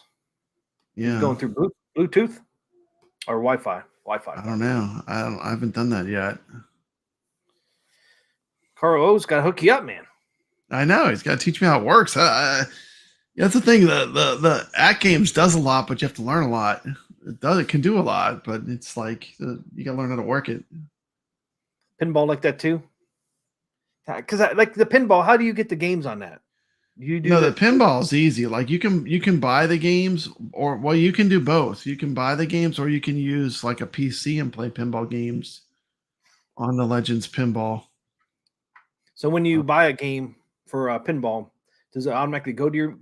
Yeah, you buy like a pack of games, and it just downloads them onto the machine. Oh, okay.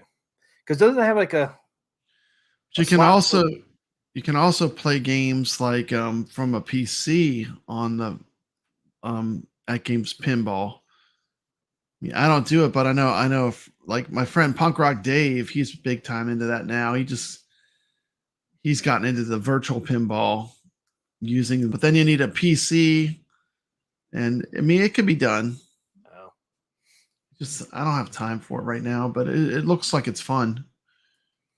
Because don't those pinballs have like a USB slot? You can hook up a thing into them. Don't they have USB slots? The pinball. Where you put the pinball has USB. Yes. There's people. I think some people are using that, putting a the little USB card in there, downloading games or something. I'm not real sure. I don't know nothing about it. One of these days, I'll know. It's wireless through your local network from PC to ALU. I played all those Steam games Cuddles once. Huh, interesting. So there you go, through your network. Just use your Wi-Fi, man. I got good Wi-Fi. Need to figure out how it works. Okay, I found one company that kind of competes with Arcade 1-Up and all those guys. I don't know if anybody's heard of these guys or not. It's Doc and Pies Arcade Factory. Doc and Pies. Never heard of them. And you see, made in USA. Arcade machines, the most powerful and fun-filled arcade machines on the market today. They're the most powerful and fun-fulfilled. Their table, it's kind of like the Neo Geo one, actually. They actually have a couple cocktails. And you see they're priced about the same as Arcade 1-Up. Like a Galka, like a Pac-Man. Frog. Look at that Pac-Man looks weird. Look at it looks like the top of it's bigger than the bottom. It's a pretty crazy looking cab. Yeah, it's good. It's cool looking, but it's kind of different. Cool thing with this, you can get two versions, 412 games or 60 games. It's a $50 difference. But look, you get 412 games on one cabinet. Is there Moon Patrol in there?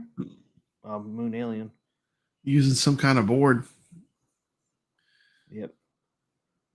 But it's kind of cool because, like I said, it's Mhm. like 412 games, 750, and then they have 60. Like this Miss Pac-Man has 60 games. It's $700. Yeah, it's a 60 and 1. $700, and their tabletop, but it's like the Neo Geo. You can actually buy the stand for it, and there's a stand. Okay, yeah, then it's like that's like a just like a 3/4 scale arcade. Then Yep. Yeah, because that's how like the Neo Geo is, isn't it? that's how iircade does it too. There's like a base and a top, and they just put them together.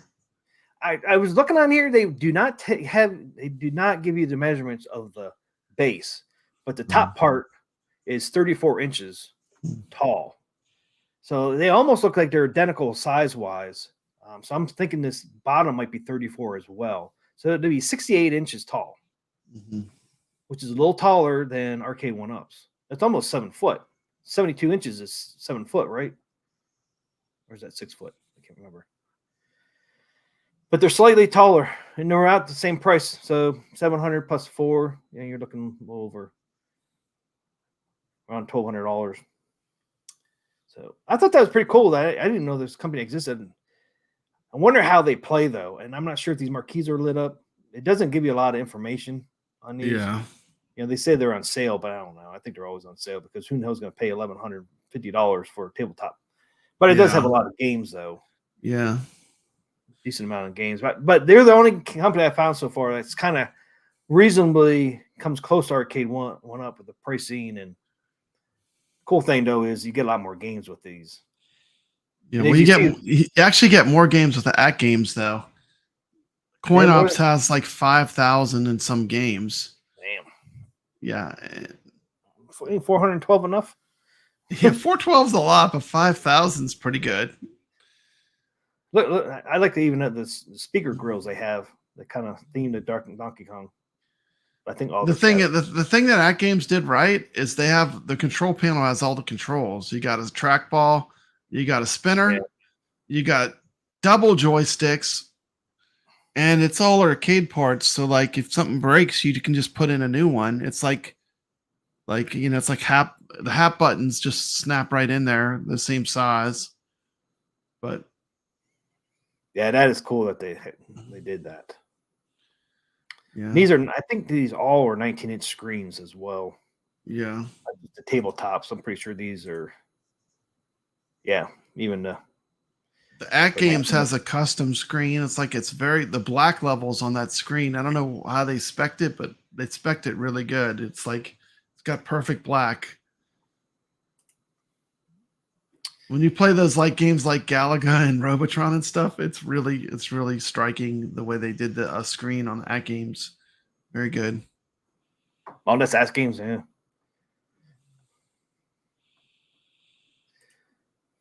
So it seems like at games and iircade definitely have done pretty good on all their stuff.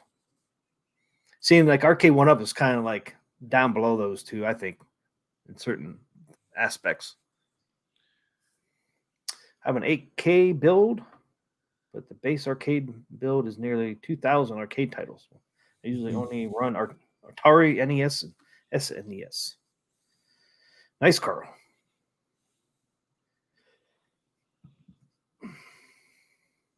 Yep. One of these days, man. And you guys said, was it Carl? Somebody said that the At Games new pinball's coming out, at least for pre-orders this summer, right? Yeah. I think the pre-orders are going live in the summer. That'd be cool. I want an iircade TM, and I need to pick up. No, I did not comment since I did not hear about The Last of Us launch. Did you hear about it, Papa Brad? Mm-mm. I have not. I haven't really been paying attention to anything about other games. I've been trying to get through my stuff, man. With all my, I still got to do my coin door light up. I got to do my Mr. Do bezel. I thought you would have that bezel on by now. Oh, man. What's the holdup? You're slacking. What's the holdup? All this other stuff. Life is a holdup. Yeah. Yeah. It's all good. I did BD. I did him. Did a Oh, review on that yeah. sucker. Oh yeah. Look what came today, man. Oh, that's awesome. Is that a Dig Dug sign? That's Yeah. pretty cool. That's nice. Wall art, $12. Hobby Lobby. I did a video on it. It'll be coming out. That is cool. That is cool. I love Dig Dug. That's awesome. I think. Oh man, it looks like it does too. It looks like it reacts to the black light I have. Oh, is it blacklight? Is it blacklight reactive? It's not supposed to be, but I think it might. White is normally looks crazy under blacklight. Yeah, true. Looks like purple, huh? Yep. It's hard to tell. I got my black lights on. It's kind of hard to tell because I got that light in the front. But I think it might, at least, like you said, at least a white will. They're talking about virtual pinball in the chat, and you know what the funny part is? Waybacks put out a virtual pinball at the end. I didn't even talk about that, but at the end of the pinballs, they have a virtual pinball, and it plays pretty much every other pinball table. Oh wow!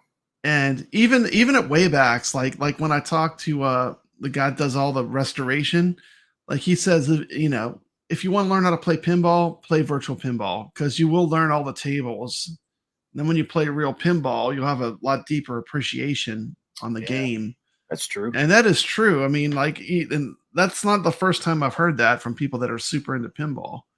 But I thought that was cool that they put one out and you could like, because it is not a quarter-based arcade. It's free play model. So like all the games that are there to entertain you. So like, why not have a virtual pinball with all the games? And pretty cool. I didn't even get a chance to play it because, you know, when I had one day. You know, it's like, it's too much. It's just too much. For one day, it's too much. Like, I got there as soon as I could. You were there all day, though. I was there all day, and I feel like I didn't even scratch the surface of like the stuff I could be playing there. It's, like, insane. What game did you end up playing, though? At least one you could think of. I played a lot of the pinball. I played the X-Men 6-player all the way through. I played one round of X-Men all the way through on that machine because it's amazing to play a restored full, like a 6-player X-Men. Like playing that was worth taking the time to play all the way through. They had 2 pinballs I'd never played before. They had Waterworld, which is a Kevin Costner movie. You remember that movie, Waterworld? Oh, yeah. Yeah, pinballs are crazy. Like it doesn't matter if the movie was good or not. Sometimes it's a great pinball, and it might be just like an okay movie. A great movie might have just an okay pinball. It's crazy, but you have to play them. Yeah. And it was pretty cool. It had a cool multi-ball element for the Waterworld game. I never played it before. I think I've seen it before, never played it. I think I might have saw it. Did you have it in your video anywhere? I'm going to have it in the upcoming one, I think. And then I played, they had this Shaq pinball that they've restored, and it was insanely hard to restore. You actually shoot baskets with the pinballs. It's crazy. It has this like piece of plexiglass in the middle so the ball doesn't like fly off and get jammed into stuff. Very cool. And then I played the Funhouse pinball that they just got from Texas Pinball Festival. That the machine was incredible. God knows how long that must have took to make. It's just super cool. TM, you're gonna give me a wrench, man. I'm glad you said that, Carl, because I meant to do that last week for you. So you have a wrench now. Yeah, I was thinking about that last week. I was like, I gotta give Carl a wrench, and I totally forgot. So I'm glad you said that, man. So I'm not hanging out over on YouTube. I'm on that StreamYard, so I can't see who. I wish you could see who has a wrench on StreamYard, but you can't. Sam said he went to the Universal Studios Waterworld ride as a kid. Yeah, cool. I did too. Yeah, I saw the Waterworld. Is it Universal? Yeah, they have at least the one down in Florida actually has a Waterworld boat action thing you can sit through. You ever see that? I've never seen it. It sounds cool though. Yeah, they have jet skis, boats, and all that. They got some explosions and all that. I saw that. I always like the Indiana Jones stunt thing that they do. That's a pretty cool show. You know, they have the different scenes from the Indiana Jones movies, and they do like a stunt show around it. I thought that was pretty cool.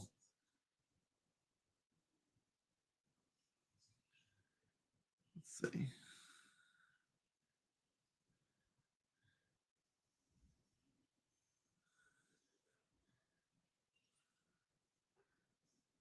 See, the GPUs that have 12 or more gigabytes of VRAM, such as 3090 and greater, or the AMD 6700. Talking something about computers. GPUs at 12 or more gigabyte of VRAM.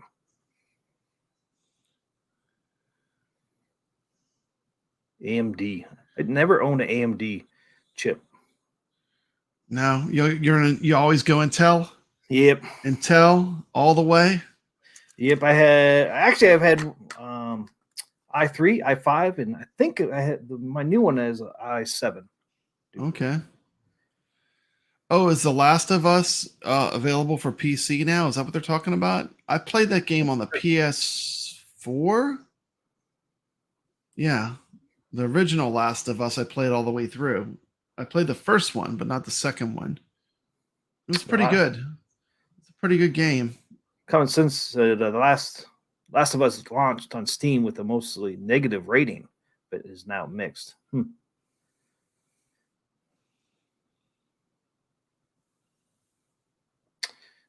Man, that sucks coming. I guess the PS5 version is the best. Still the best.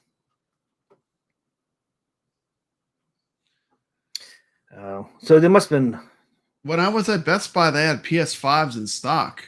You know, I just did those walk and talks where I was walking through Best Buy. They had PS5s if you wanted one. I finally got two. Are they becoming? They must be becoming more available because they had them at both Best Buys. Oh, and it took them 3 years. Yeah. Fucking ridiculous. By the time we can get it, they'll have a PS6 probably.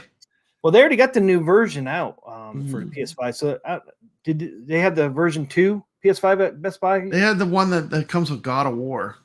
It was a God of War model. I don't know what one that is, but it came with God of War. Didn't that God of War come out like in November? That might be the version 2. I think so. Because the new version was supposed to launch end of last year, version 2. So they might have the version 2 on there. I think the ones I got are version 2. I know some people are mad. They're like, hey, I should have waited for version 2, but I don't know how much difference there is. I don't know if I'd play it. Like, I have a PS4 and I don't even play it. Like, I just play arcade games. I mean, I don't know. It's not getting in much use. Man, I mean, I haven't turned my PS4 on. I need to turn mine on because I need to turn mine on, at least update it, because I'm sure it's out of date. Yeah, because there's been sad. Last time I turned mine on, there was an update. Because I got to get on there a little more, man. I need to do more ARC videos for my other channel. Kind of slacking on my ARC videos, but slacking on those because I really haven't been on my PS4 since January, I think. Played a little bit of Fortnite. Now, is ARC available for PC and PS4? Yeah, it's actually now they're everywhere now. Which version's better? PC version. PC best. Yeah, because PC gets all the mods and stuff that people make. You know, people make a mod, and PS4, Xbox, Nintendo Switch. Those ones are decent, but the PC, I'm not sure about Steam because the ARC had their own platform. I'm not sure if Steam is following the same as the true PC version. But yeah, they get all the mods and the cool shit on PC, man. There's so much stuff on PC that you can't get on console.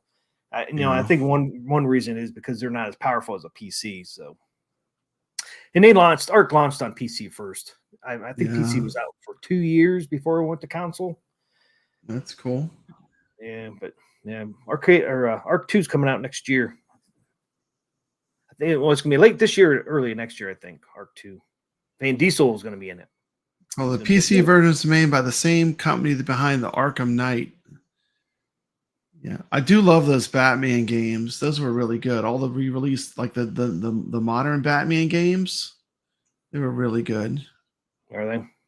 Yeah, they were really fun. I played through those. Oh wow, Walmart has a PS5 in stock. Dang.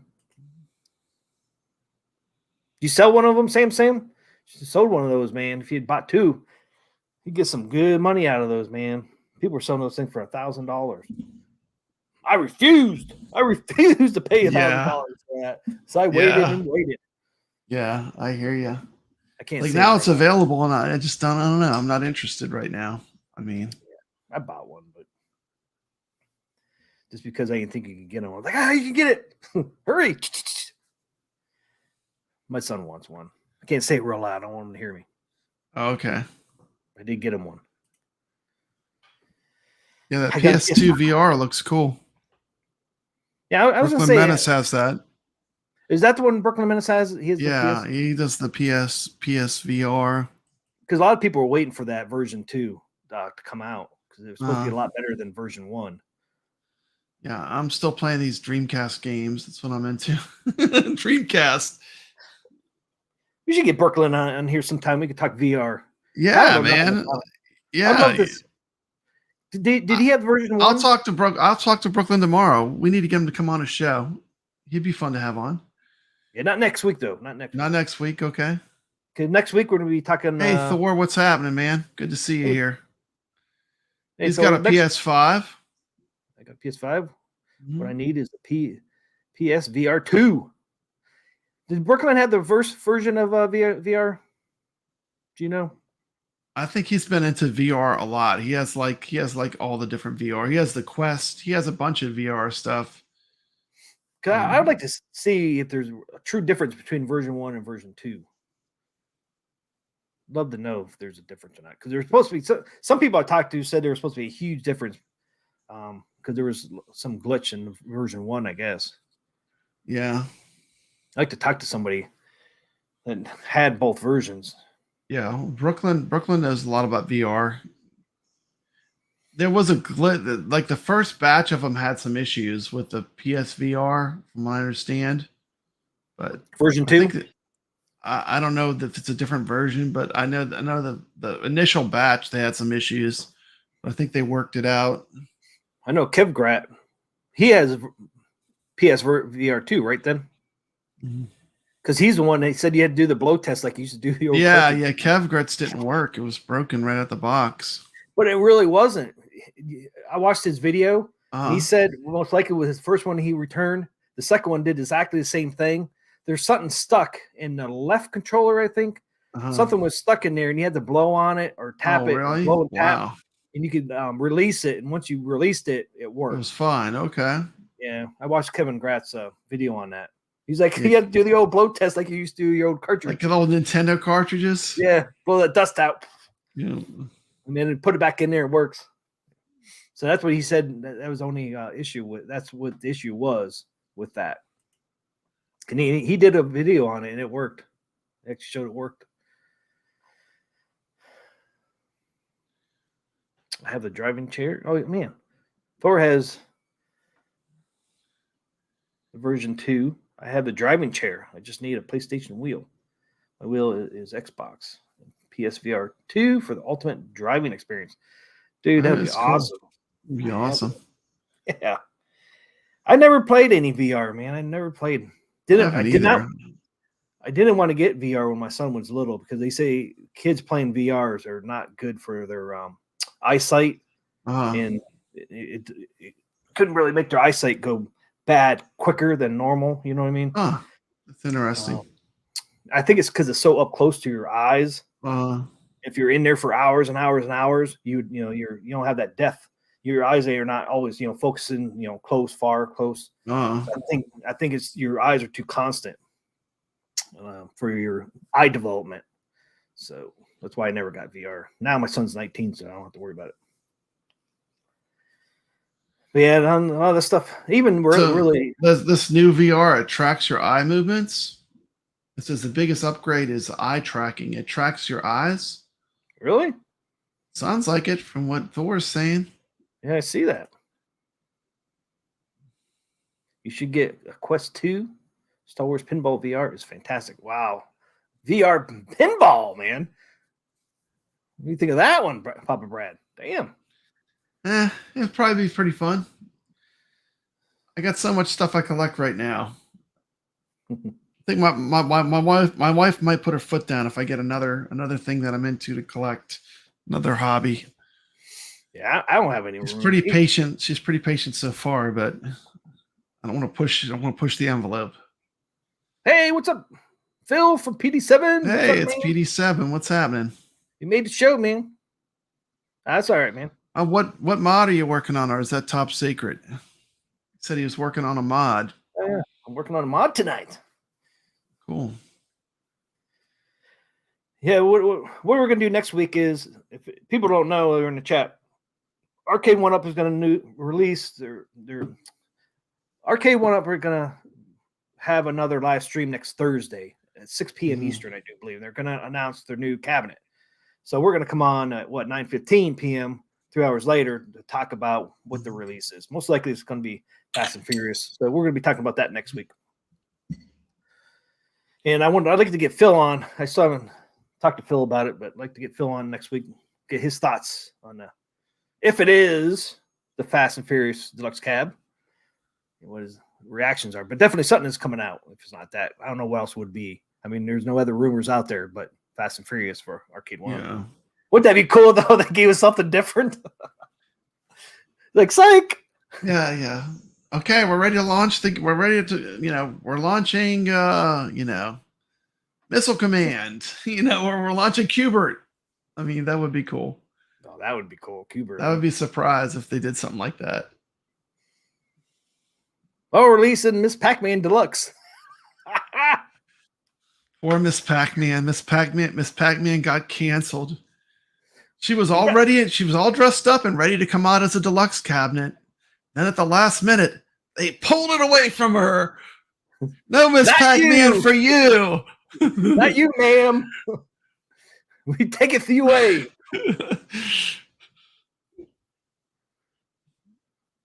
Did Phil say what he's working on? Actually, though, I'll be honest. I did like the Mortal Kombat Deluxe more than the Pac-Man Deluxe. I didn't get to play Class of 1981. Maybe it's different. I'll have to try it. But I did like the Mortal Kombat Deluxe more than the Pac-Man Deluxe.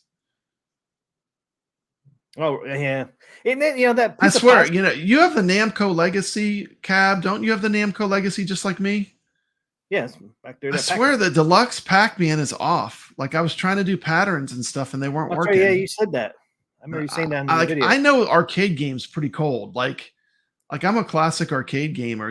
Like a Pac-Man game for me is normally over 100,000 or more. So I don't know. Well, that's pretty cool. Thor says it's not only comes with 10 pinball games. You get a room you can walk around in to look at the statues and posters you unlock in the game. That's pretty cool. Hey Phil, congrats on your pinball pack win. All right, Phil won a pinball pack. Where'd you get that at? Love the game. Wow. A Funko Pop that's worth $1,100. Congratulations, Thor. Which one is that? I have one Funko Pop that's rare. I have the Bruce Lee Funko Pop.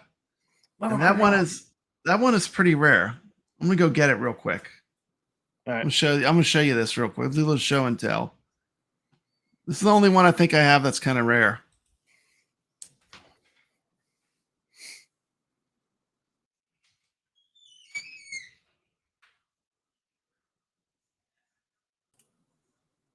Oops.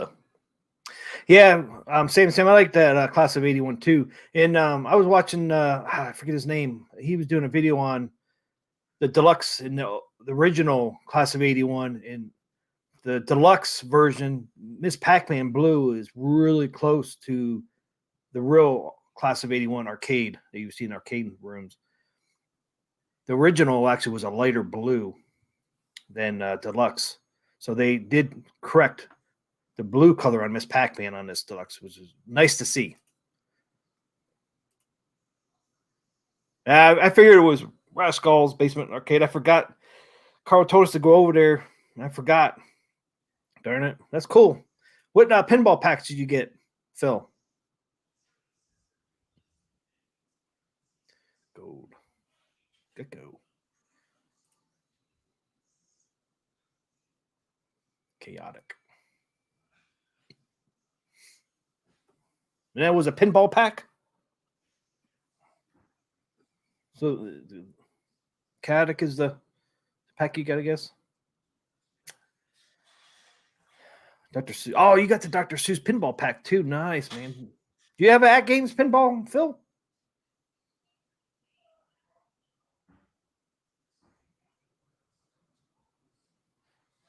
That's awesome that you won something over there.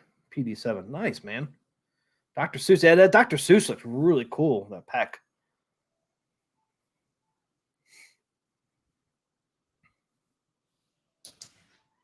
Oh, yeah. Great. Yeah. Brian, yeah. Thanks for shouting them out there. Yeah. Shout out to Brian Chaotic. Is that what you say that? Yeah, I did 81 review. It's amazing that the blues are like off on his. Give me out. Oh, come on now. There it is. Can you see it? It's too much reflections.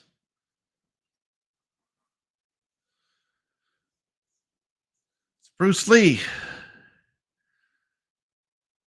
from Game of Death with the yellow nunchucks. How cool is that? I'm going to take him out of here so you can see him better. Let's say, take him out of the box, man. I'll take him out of the box. Take him out of the box. Taking him out of the box. Oh, no, it's not collectible anymore. I just uncollectible. And now I've lost all my value is gone. Just think if you dropped it and it broke. No. Yeah, thanks for letting me know that, Phil. Pretty cool. Like, I don't know. These things are addictive. Like I have to stop buying them. Like I started buying them for a while, then I got so many of them. I'm like, I mean, they're cool, but I mean, they make a pop for everything now. Yep. Like anything that's pop culture has a pop made for it. It's pretty crazy. Anyway, when I found out this one was a little bit valuable, I bought this little plastic thing for it. So I thought you were going to take them totally out of the box. Oh, no. Take them totally out of the box. Totally Free out them. of the box. Free them? Free them. Oh, man. No, you don't have to. Man. That one's worth a little bit of money? Yeah, a little bit. How much? I have no idea, but 100? Probably something. I don't know if it's even worth that, but so which one did Thor have for $1,100? It's worth $1,100. Is it that golden? Like you can't find this one anywhere. It's pretty hard to find. I've never seen it. There he is. Oh, you can see him good now. Anyway, I love Bruce Lee movies. I don't know. I've always loved Bruce Lee movies since I was a little kid. I mean, all the way back when I was a kid, they used to have what they call Kung Fu Theater. Oh yeah, I remember that. It would come on, and that usually like on Saturday afternoon, Sunday afternoon, and they would show these. But every once in a while they'd show a real Bruce Lee movie, and that was pretty awesome. I mean, I've always been a fan. Okay, what was the gold gecko? Oh wow, they only made 100 of those golden geckos. Wow.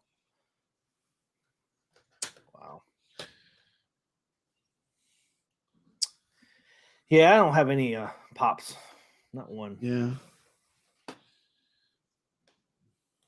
I have a lot of them. I have like all the arcade ones too. I have all the Pac-Man, like the whole. Sometimes like they'll do these like series, and then like if you really get into it, you want to get them all. Yeah, I have a Q-Bird. I have all the variations of Pac-Man that they have, including Miss Pac-Man. I don't know why I started collecting them. I just did, and I'm like, oh, I only need this one, You get like a few of them, and then before you know it, you have like all of them. Yeah. But, yeah, that's why I didn't get into it. Yeah. Only thing I have that's collectible. Well, I got some of the Star Wars stuff that's collectible. I have a lot of comic books, or what I have. It's stuff that I have that's ultra collectible. Don't go and get me started with comic books. It's ridiculous the amount of comic books I have. My dad had ones when he was a kid. He grew up in the 50s and 60s. Mm-hmm. He had ones from the 50s, 40s. True. Yeah, the Silver Age ones are worth the most. Guess what my mom did with them? She threw them away with your Atari cartridges and your other stuff. Yep. Gosh. Threw them all away. Oh. Now, how much those things would have been worth, and they were I in know. good condition too, man. I mean, I know. he still That's a had them when shame. I was, yeah, when I was still little. He still had them, and they were all in good shape. But my mom went bloop. Yeah. Bruce Lee's worth $75. Yeah. Oh, cool. That's Cool. pretty good. It's Yeah. not bad. I mean, But one thing I did keep in my dad's is from the 1930s. I like it. That's why I bought it though. My dad had a train, electric train from the 30s. Mhm. I still had the original boxes. In the train itself, the engine, I got it fixed because it wouldn't make the smoke and wouldn't make the noise and all that. The Lionel train. Yeah, it's a Lionel It's a train. Lionel because those are collectible. I know. The engine itself, the guy that fixed it for me, he said that alone, he was going to give me $500 for just the engine. And that was back 20 years ago. It's from the 30s. I think 1933. Because like I said, I still have the original boxes for the engine and some of the cars. So that's the only thing I have that's collectible. And I keep it in my living room under our coffee table because, like the guy said, do not put it in any damp areas. So you can't put it in the basement, right? Because it's damp in basements. Right. So I didn't want to put up in the second floor because it gets hot up in our second floor. So I'm like, Yeah. put it in the living room. Keep under it the coffee climate table. climate control. Keep it in a climate control environment. Yeah. It's in a box, but it's the only area I knew that would stay dry and relatively wouldn't get too hot, too cold in there. But everything's, I mean, it's from the 30s, man. I mean, it's almost 100 years old. 10 more years, it'll be 100 years old. 10 years. So I'm pretty sure it's from 1933. So that's the only thing I really have collectible. I think my Millennium Falcon is collectible. I got one of those big ones from I think from 1979 or it was 1979 or 1980. Okay. And I still have the original box for that one, and the original box is in really good condition too. I have all the pieces to it. So I was watching that Pawn Stars. And they had Star Wars stuff on there, and they said the action figures are not really worth a whole lot unless you have the lightsabers and the guns. Because I guess it's very rare to have the guns with your little action figures, Star Wars. And me and my brother. Those are easy to lose. Yeah, we still have all of ours. I don't think we lost any of our guns or the lightsabers. That's crazy. So we could probably get some decent money for those. Don't have the original boxes anymore, but we do have the guns, which I didn't know that was, it makes sense why you don't see a whole lot of them because they're so small and it'd be so easy to lose. But I'm not sure how much they're worth though with the guns and that. Probably double the price because you can't find the guns, right? But it's only worth $75. I think that's pretty good though. Your Bruce Lee being $75. Yeah, I think it's. I'd be happy with that. Yeah, I'm fine with it. Yeah. It should go up in price. Because over time people lose that stuff, right? So it makes them more valuable when they're. Yeah, this is a weird one. It's like made by like a shoe company or some bait. It was an exclusive one. I don't know, but yeah, I know some of the pops are very valuable. Yeah, Thor has one, the Golden Gecko, $700, man. That'd be sweet. You have to go thrifting, man, and see if somebody got rid of one they didn't know that they had. You know what Star Wars vehicle I had when I was a kid for the action figures? I had the Darth Vader TIE Fighter. And it had an LED in it. You'd press a button and it would make a noise, and you could push the buttons and the wings would pop off of it. Yep. I had the TIE Fighter, Darth Vader's TIE Fighter. It's cool. Yeah, Darth Vader's. I don't think it's called it's not called a TIE Fighter. What's Darth Vader's ship called? Yeah, it's not I something can't else. remember. Yeah, his is called something else. Darth Vader's ship. Oh, I wanted one of those Millennium Falcons so bad when I was a kid. I do have the Lego version now, which is awesome, but nothing compares to the original. Yeah, mine's original. And the thing is, I was starting to get too old to play with it because I was the youngest. My brothers, I would play, but my brothers were getting too old. They were getting to be teenagers, so they didn't want to play. So I really didn't play. Oh, man, there you go. See, Thor knows. It's the Darth Vader TIE Interceptor. That's what it was Okay, called. yeah. He knows. That's correct. That's what it's called. Yeah. Yeah, I had the X-Wing. Me and my brother had X-Wing. Me and my brother. X-Wings were cool. Yeah. Two of us had X-Wing, and then my other brother had a TIE Fighter. He didn't have the Darth Vader one. He just had a regular TIE Fighter. They had a bunch of Star Wars stuff in the case. They had like a case, a glass case at way backs with the Millennium Falcon in it. Oh yeah, I did see that. Yeah. Yeah. I don't know if Yeah, I got pictures of it. They had some cool stuff in that case though. They had the VHS tapes of the Star Wars trilogy. I Actual have that. VHS tapes. You know, I actually old have that school. one. Yeah. I actually have that one. The actual VHS tapes, the original ones.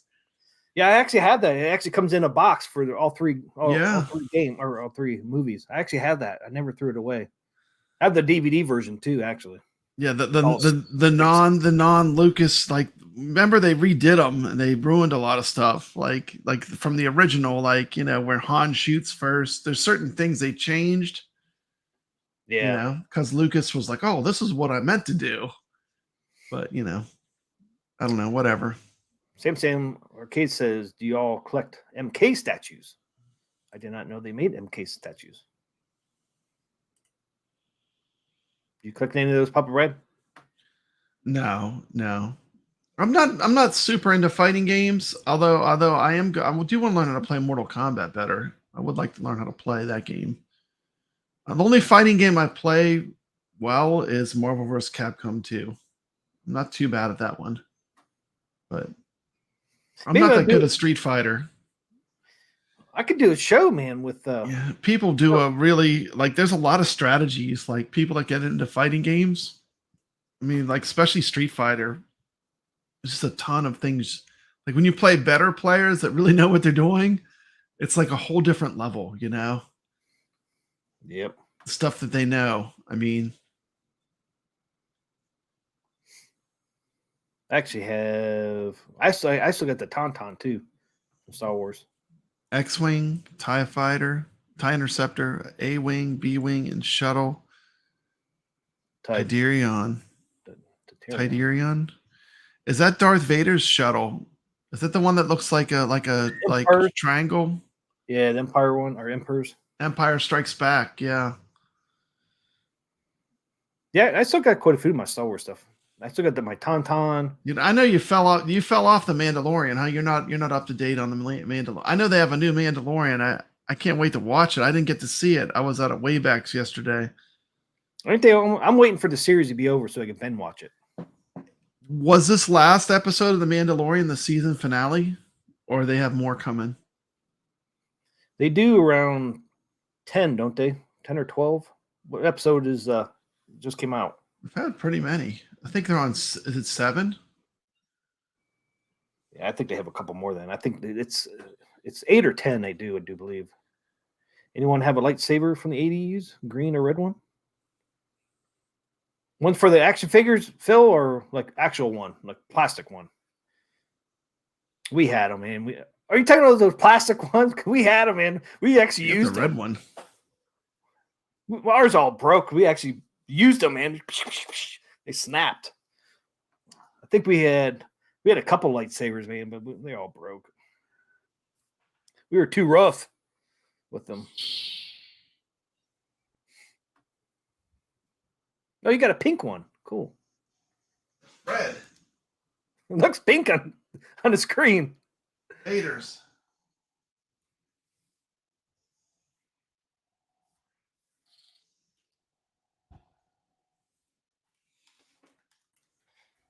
Do you want me to get mine? Mm-hmm. Don't you have a bunch of lightsabers? You have like a whole bunch of them, huh? You got like a whole collection of them, dude. Yeah. I got 3 up there. Yeah? Oh, no, 5 up there. What color are your blades? This one's red. I got green, red, blue. You want to see the one I really like? Yeah, show me what's your favorite lightsaber? I know you collect these things. Grogu's in my way.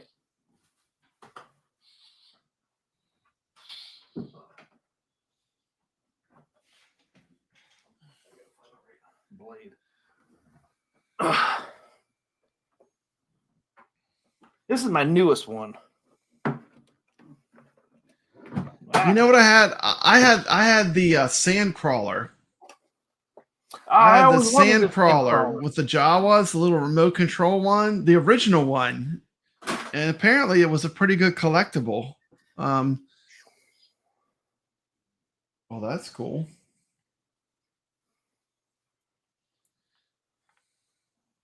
Anybody recognize who that is? Is that Ahsoka's?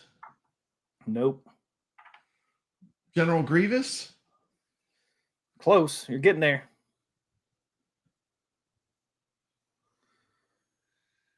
I got the Darth Maul. Maul and the Skywalker lightsabers. I got this. I got the Skywalker lightsaber. That's actually Skywalker's up there. My Tron. Darth Vader's right there, and then Skywalker's there. The Darth Vader handle is weird. Like Darth Vader's handle's not very functional. You know, it's like. You don't like that one? I like that one. You like the Darth Vader one? I think it feels comfortable. Yeah. You don't like it? I'm not too crazy. I don't like the things that are jutting out from it. Let me see it again.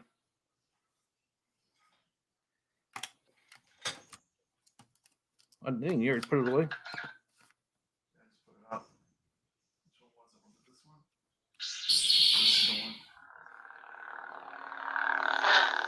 Yeah, see, I love that grip, man.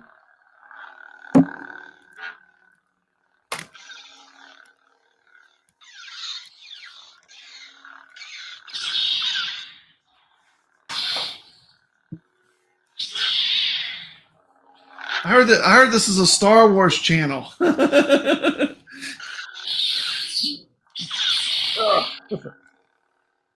This one's blue. Yeah, it is Star Wars.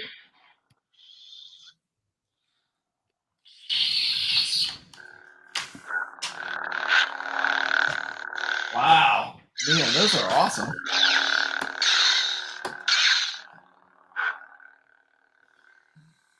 It's Count Dooku's. Oh, Count Dooku. Okay, cool. But this one is not. This is before he turned to the dark side. This is. This is back when he was still a Jedi. That one came out first. They just released on Shop Disney. It's been a couple months. They do have the dark side one. There's not much difference between them. I think because this one here, I don't know if you can tell, everything is silver on this one. And the dark side one, I think it's gold or red. Some of the stuff, like this piece here, pretty deluxe. But I just love the shape of it. That is cool. Yeah. It feels good too. Some of them are a little bulky feeling, but this one feels good. Now those blades, they like thread into there. How does that work? Oh, yours doesn't do that. No, mine doesn't do that. These are deluxe. These must be the really good ones, huh? Yeah, these are from Disney. You push down and twist. Do you hear that noise? Okay. And then you twist it. It's locked in there, and then.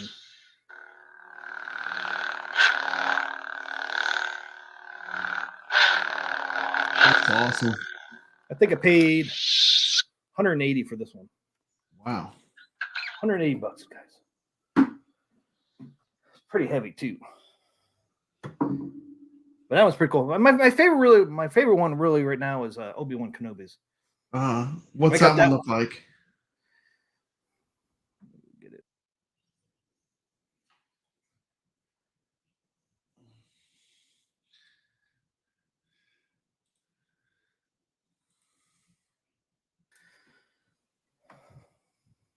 Oh yeah, that's cool looking. That's the one he uses in the Obi-Wan series. Okay. On Disney, that's the one. It's really cool. The reason why I like it is because up here, this part here is so cool. Yeah. But it almost has the Darth Vader grip. It still makes a noise even with the blade out. In this one here, I can't put the blade in it. The adapter for the blade was up there. I didn't bring that, but it's fatter, of course, up here to put the blade in it. Do those have kyber crystals in them? The ones I have, this one does not. You can get a Darth Vader one that has kyber crystals, and then my ones I built at Disney World do have the kyber crystals in them. Okay. But I was Disney curious how does that have, works. Does that change the color of the blade when you put in a Yep. different crystal? Yep, every Huh. time, whatever crystal color you have, it changes that color. So it doesn't matter. Like this one here, it doesn't come from the blade, the light. The light color comes from the kyber crystal. Oh, okay, cool. And then even like this one here, I put the same blade in this one. Then I did Darth Vader, which Darth Vader would be red, and then Okay, so the blades are universal. yeah, for the Disney ones. Between the different Disney lightsabers. That's pretty cool. It's kind of sucks though because you almost have to stay with one brand because Mhm. even Hasbro makes these. I got this one from Hasbro. And it's exactly the same design as Disney because they make these for Disney, right? Oh, But- they do? I didn't know that. Yeah, but they freaking if you get it from Disney, the blade is different than if you get it from Hasbro. They both have different patterns, but when Hasbro makes one for Disney, they use a Disney blade, and then when they make their own, They keep it Hasbro proprietary. has their own blade, and they won't interact. Kind of sucks. Yeah. So you almost have to stick with the brand and stay with the brands. And then if you any brand you go with, because there's a bunch of companies out there that make these, but every brand has a different blade design, so you can't interchange the blades with different companies' lightsabers. Kind of sucks. So that's why you kind of have to stick. With one brand. But the reason why I got the Hasbro one is Disney didn't sell very many of them. They sold out in like in an hour. So I had to go with Hasbro on this one for pre-orders. But like I said, it's exactly the same as I compared the two. And it's the same thing. Only thing's different is the blade. The blade's different. It has a different blade design. It'll fit in there, the Disney one, but it won't work. Kind of sucks. I understand why they do it, but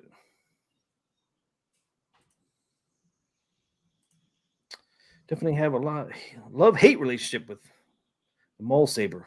Yeah, see, I was gonna get that Maul Saber, then I was like, it does look amazing. But my arms are still mad crazy. You have to spin it. You cannot just hold Maul's lightsaber. Did you buy two Mauls to stick them together? Because you can get two Maul sabers and stick them together. It's like a law or something. I dare anyone to hold a Maul saber without trying to spin it. Yeah, this one here at Hasbro, man, was $269 for this one. Wow. They're not cheap, man. But I'm trying to stick with the main people. But, he's not a main person, man. But what a cool lightsaber. That is a cool lightsaber. I had to get it. And it was cheaper. It was $179 instead of $200. Because it comes with the blade. It's like $250. Without the blade, it's $180. Or there's some even cheaper. I think Princess Leia is like $140. But it's like, why have a Princess Leia? She never used a lightsaber. Yeah, what did she use a lightsaber for? She never did. I mean, come on now. You want Darth Vader. You want I have. Luke Skywalker, Which I have. Obi-Wan Kenobi, Which I have. I mean, those are the main ones that were using lightsabers. No Princess Leia. I mean, I refuse to buy that one, man. It's only $140. It's like, I'm not buying it. I've never seen her use it. Dude. Oh, he's got. We ate at this place today. It was so good. There was this place on the road we stopped. And, sometimes when you're driving on the road and you just see like there's a million cars there, you have to check it out. It's like, what are they giving away at this place? And so we pull into this place and it's crawfish balls. What? Crawfish balls. Check this out. My wife just brought me some. Oh, you still got some left. Damn, look at that thing. It's like fried crawfish in there with like rice and stuff. It was so good. And like people that like there was like tons of cars there and we had to stop. It's like, what are they giving away at this place? Because like we're driving on the road, and when we were going to Waybacks on the way to Alexandria. Oh, you're actually going there. Yeah. And we passed this place and I was like, we got to stop on the way back because something's happening there because it's just packed, And The pack on the way back too? It's packed. You had to wait in line. Like you had to get in line to get the food. It was crazy. But after we took some to go, they were good. So I'm gonna chow down. Man, I miss seafood down in the Gulf. Yeah, I mean, we got good seafood, man. I miss seafood, period, man. Being in Pittsburgh, man, there's no damn seafood. Yeah. If it's real seafood, it's expensive, hell, because they got to ship it. Hey, I'll be going to North Carolina. I want to be living in North Carolina. They should have some good seafood. Better than here. Man, I can't get this thing back in my lightsaber. That's my iircade. Riptide. Man, I can't get this stupid thing back in my. Cool thing about the lightsaber, they actually have a dust guard. They're a pain in the ass to get back in. Yeah, I never went there, Carlo. How is Holy's? That's downtown, man. I try to stay away from downtown, man. He used to work downtown. He used to work for Carlo. Do you know Sauer Corporation? They're a big contractor. I was an accountant for 6 or 8 years for Sauer. They actually helped build PNC Park and Heinz Field. And they did a PNC bank building downtown. Actually, was working there when they were doing the PNC Bank. Oh, dude, the sad thing about the PNC Bank, in these old buildings, you have to go in and have an inspector to make sure there's no what that shit called? Asbestos in a building.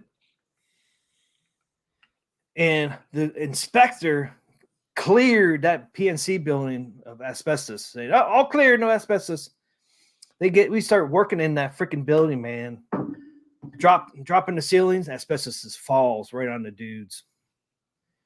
I mean, it's so freaking sad. Those guys are gonna be dead in 10 years. I mean, like, how can you freaking fail inspection for asbestos? I mean, that shit is so fucking scary. That fucker didn't do his job.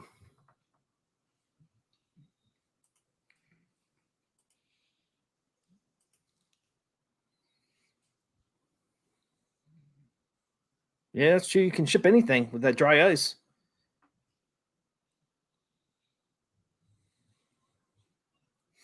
Do you know Sauer, Caro? They actually work for NASA too. They have I can't say we anymore. They do a lot of stuff for NASA. That Sauer. Like, anybody remember the space shuttle? That ramp that they moved the space shuttle into position to the place by the rockets, the launch. They had that moving platform. Sauer actually made that platform. It's kind of cool.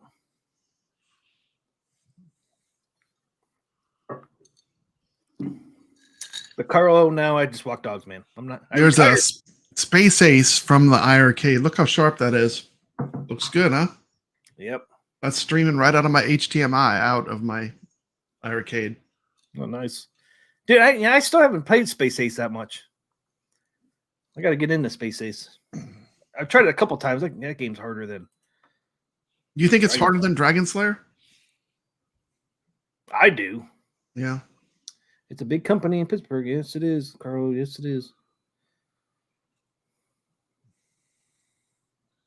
Yeah, I put all the statements together, all the income statements and that. We had 6 divisions, I think. They bought up Ruthroth too. See, they had Ruthroth, they had Sauer, I'm back. That was good. Corporation I worked for, and then they had the NASA division, and they had another. So they had, and then we had a holding. Yeah, we had six companies in that Sauer Corporation. Crawfish balls and boudin. That's crisp. That's crispy. I'm hoping to get the Space Ace Replicade. New Wave Toys. Yep. Space Ace is good. It's fun. Yeah, I haven't really gotten into a whole lot. I played a little bit. I ain't got very far though, man. Damn, I think that game's hard. You think it's easier than Dragon Slayer or harder? I think it's harder. I think it's harder. That's harder, but nowhere near as hard as Dragon Slayer 2. Dragon Slayer 2 is insanity. I've gotten. How far can you get on Dragon Slayer 2? I've gotten. Because you playing it on the arcade one up, there's no cheats or anything. There's no hints. So, I mean, how far can you actually get? Like, it's hard. Well, there's a couple hints on this one. Is there? Yeah. I've gotten through the crawl space. You know the crawl space in the castle there? Yeah. I can't remember if I got past the crawl space or not. I think I did. I can't remember what's the next section after crawl space. I'm not sure. I know like there's the thing with the snake. And then do you find a hidden bow and arrows? Yeah. You did? Okay. Yeah. It's kind of weird. You have to find all the hidden items to finish the game. There's like different treasures you have to pick up as you go through it to get to the final animations or whatever. So there is a purpose. So if you miss one of those, you might not be able to get to the end. What happens is if you get through them all, it repeats the ones where you missed an item. I'll just like play them again. You have to play them again and pick up the items to finish the game. Yeah. And that's what's hard about Dragon Slayer itself too, man. Because if you mess up and die in one of those, it's not like you automatically pass it. You have to play it at the end before you get to the Dragon Slayer. Mm-hmm. Yeah. I found that out finally. Yeah, the iircade has the entire Dragon Slayer trilogy. We have all of them, and they're like accurate. They're all custom versions because the iircade has the 4x3 screen. You can see it playing on the arcade 1-up one. I mean, arcade 1-up isn't bad. The only thing they messed up. Yeah, it's good. It's just that audio video issue, and I don't understand. Audio video sync is off by 4 frames. I just don't know how you can. I mean, I don't know how that got past QC. I mean, like they didn't know nothing about the game. Someone should have caught that. They should have just sent it to someone that plays Dragon Slayer. That's what it is. Someone that's a fan, and they would have told them, "Look, it's behind." Yep. It's a lot of scenes you can't notice, but when you're playing the king, the Lizard King, you'll make a smack noise, and then he's like a second behind, actually hits the floor. Like the sound doesn't match the scepter. Yeah, you can really notice it. Like when you're running from that. I love that part with the Lizard King, though. It's like it's all one direction. It's like left, left, left, left, left. Then when you get to the end, it's like sword, sword, sword, sword, sword, sword, sword until you hit him. I always love that section. Like it's so easy. It's so easy, but it's so fun. You know, you still got to wait for the time. You have to wait. Mm-hmm. Is it like the pot of gold passes you? Then you press the direction up. Yeah, up, and then the swords. And there's really a section because you kind of have to wait. You hit the sword one time, and then you fall back against the wall. Then you're supposed to hit the sword again. And I do like that section. But yeah, I'm happy I got through it, man. I'm so happy.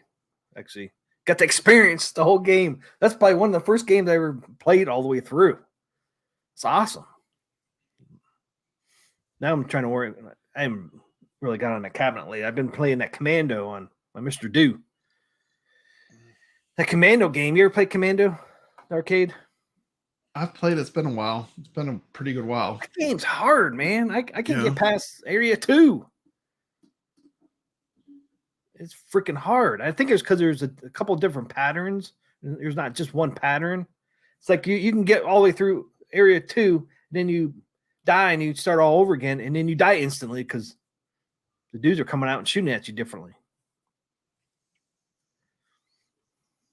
High score on there is 50,000. I ain't even got close. I think I got 39 something is my highest.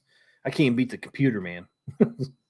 I've only gotten all the way to the end of Dragon Slayer once so far. Still have a lot of the later levels to learn.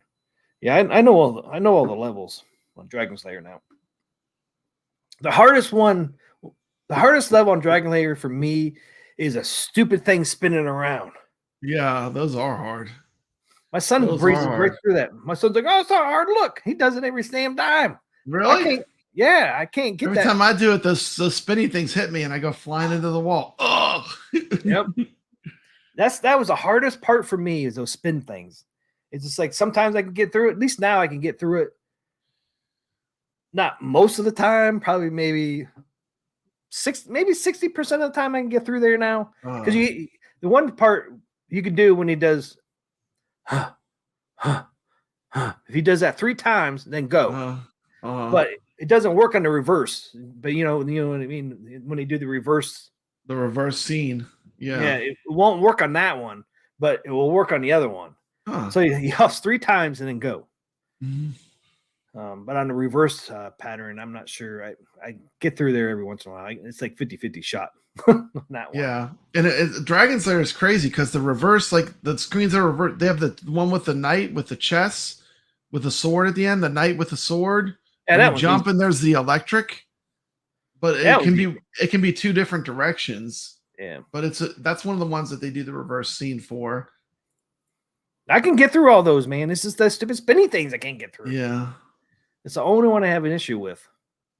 And then every once in a while, what's the other one? Every once in a while, I can't get through. Oh, it's that one when you're in that little room and that the floor is rocking back and forth. Oh yeah. Sometimes I don't hit it quick enough. Sometimes that level with the lava gets me, where the things jump out of the lava and chase you. Yeah, it's usually like the level right before the end too. It's like the next level is usually the Dragon Slayer. After that, you know, when you're falling through that thing on that wooden platform, you're falling. I think it's the reversed one. There's actually 8 levels to that. You ever fall to 8 levels? No. I always do I always get off on the 3rd one. I think I'm like doot, and I jump. Yep.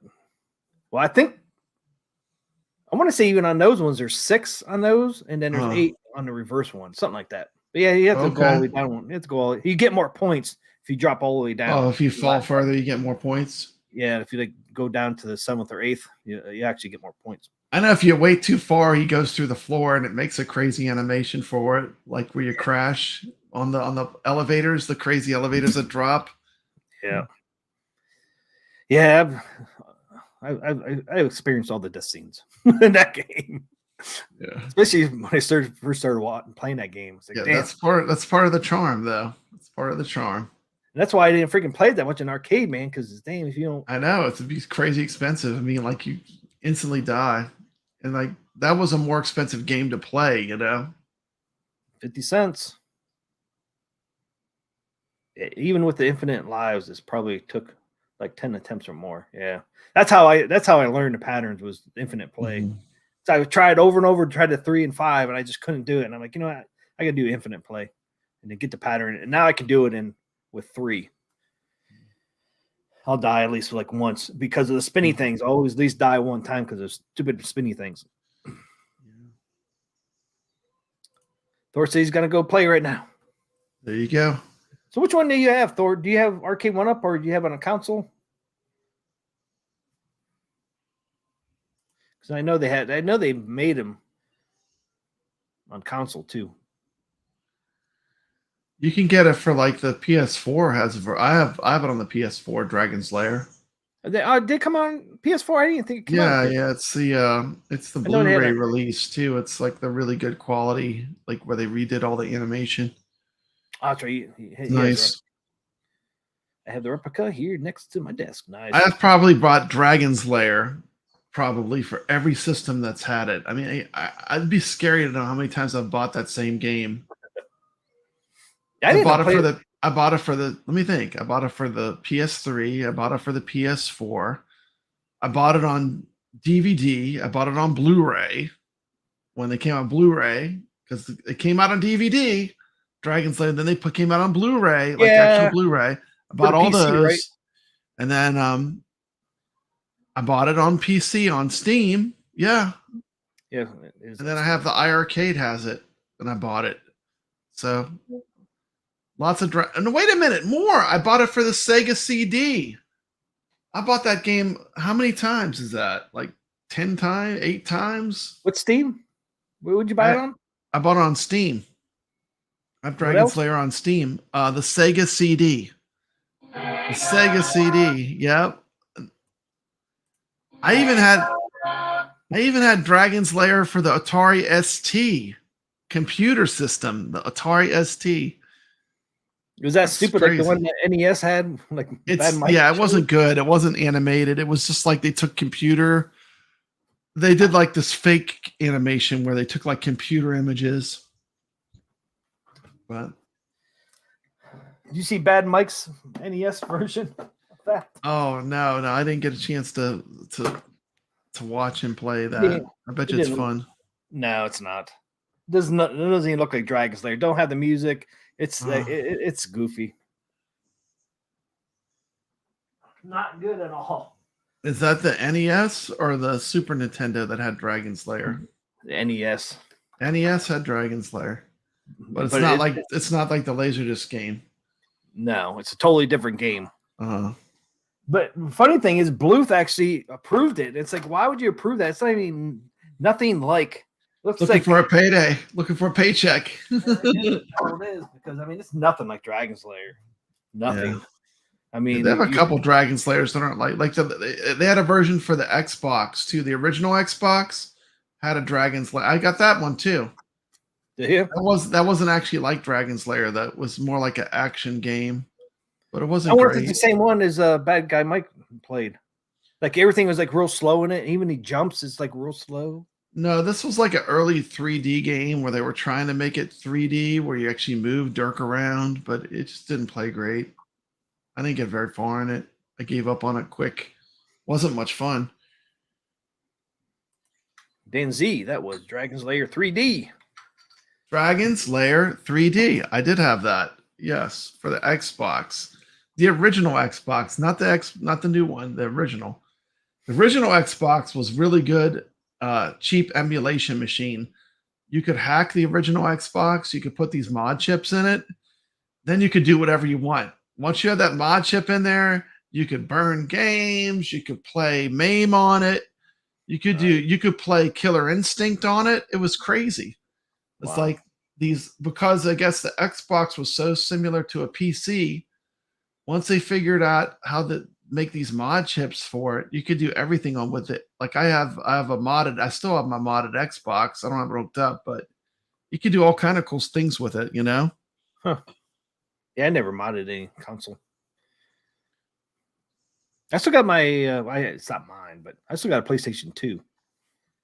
You had to like solder the mod chip into it. I don't think it was real easy. Like I had someone do it, but it could do a lot. Once you had that mod chip, it could do a lot.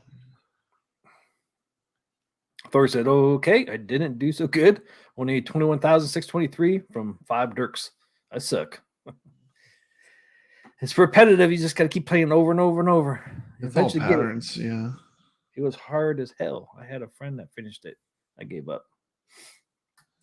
I finished Dragon's Lair. I probably could say. Yeah, I think I did a gameplay on that, like Carl Ode said, and I think I used 5 Dirks, and I think I used 3 on that gameplay I showed on my channel. Okay. I think I died 2 or 3 times. I want to say I died twice, and I used the third one. I think it's 3 or 4, but I think it might have been 3. It's not some of those. I mean, most of those things, man, they're easy, but there's some of them, man, are freaking hard. And like the arcade 1-up one makes it even more hard just because the audio video ain't synced. Because if I go play a real arcade, I guarantee it won't do real well because of that. I'm used to the audio video problem. You used to the timing's off by a little bit. Yeah. Yeah. And some of those scenes, there is a little bit of a cushion.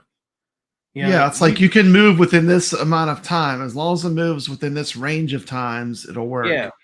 Some of them really don't have that. Some have none. Like the spinny things have no they have no forgiveness. Like either you get it dead on or you get launched through the wall. Yep. Yeah, because here's a couple times I've hit the joystick twice. Once this way, once that way. And sometimes it does work on some of the scenes. You actually can make a 2 move if you do quick enough. But most of the time not. But that is nice. There's a little cushion there. I finished Dragon's Lair. I was talking 3D. That game was punishing. Yeah, the Dragon Slayer 3D was ridiculous. Like I had that game. I couldn't I have to finish look it. that I up. couldn't play it. I never heard of that. I have to look that up. Yeah. It was kind of cool. They were kind of like they did like the cell shading where it kind of looked animated. Like they were experimenting with some things. It just wasn't really that successful, I don't think. That was through the Xbox? Original Xbox, yeah. Original Xbox. Yeah, I played on original Xbox. I never owned one, but I played on. Yeah, one of my original.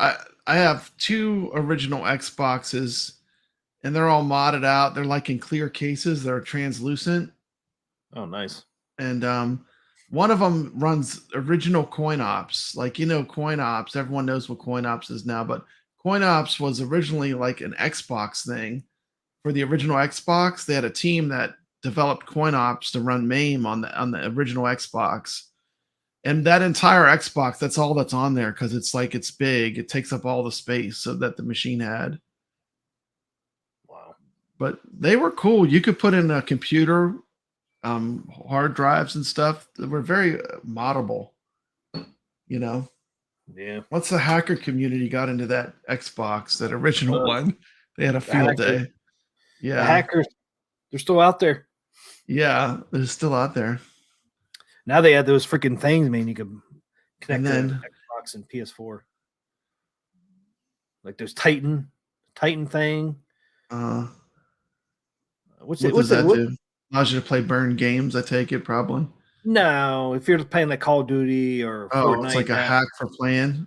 Yeah, for the controller. Cheat. Yeah. Okay. Yeah, they're definitely cheating. Like you have a pistol that's single fires, you can make the pistol automatic.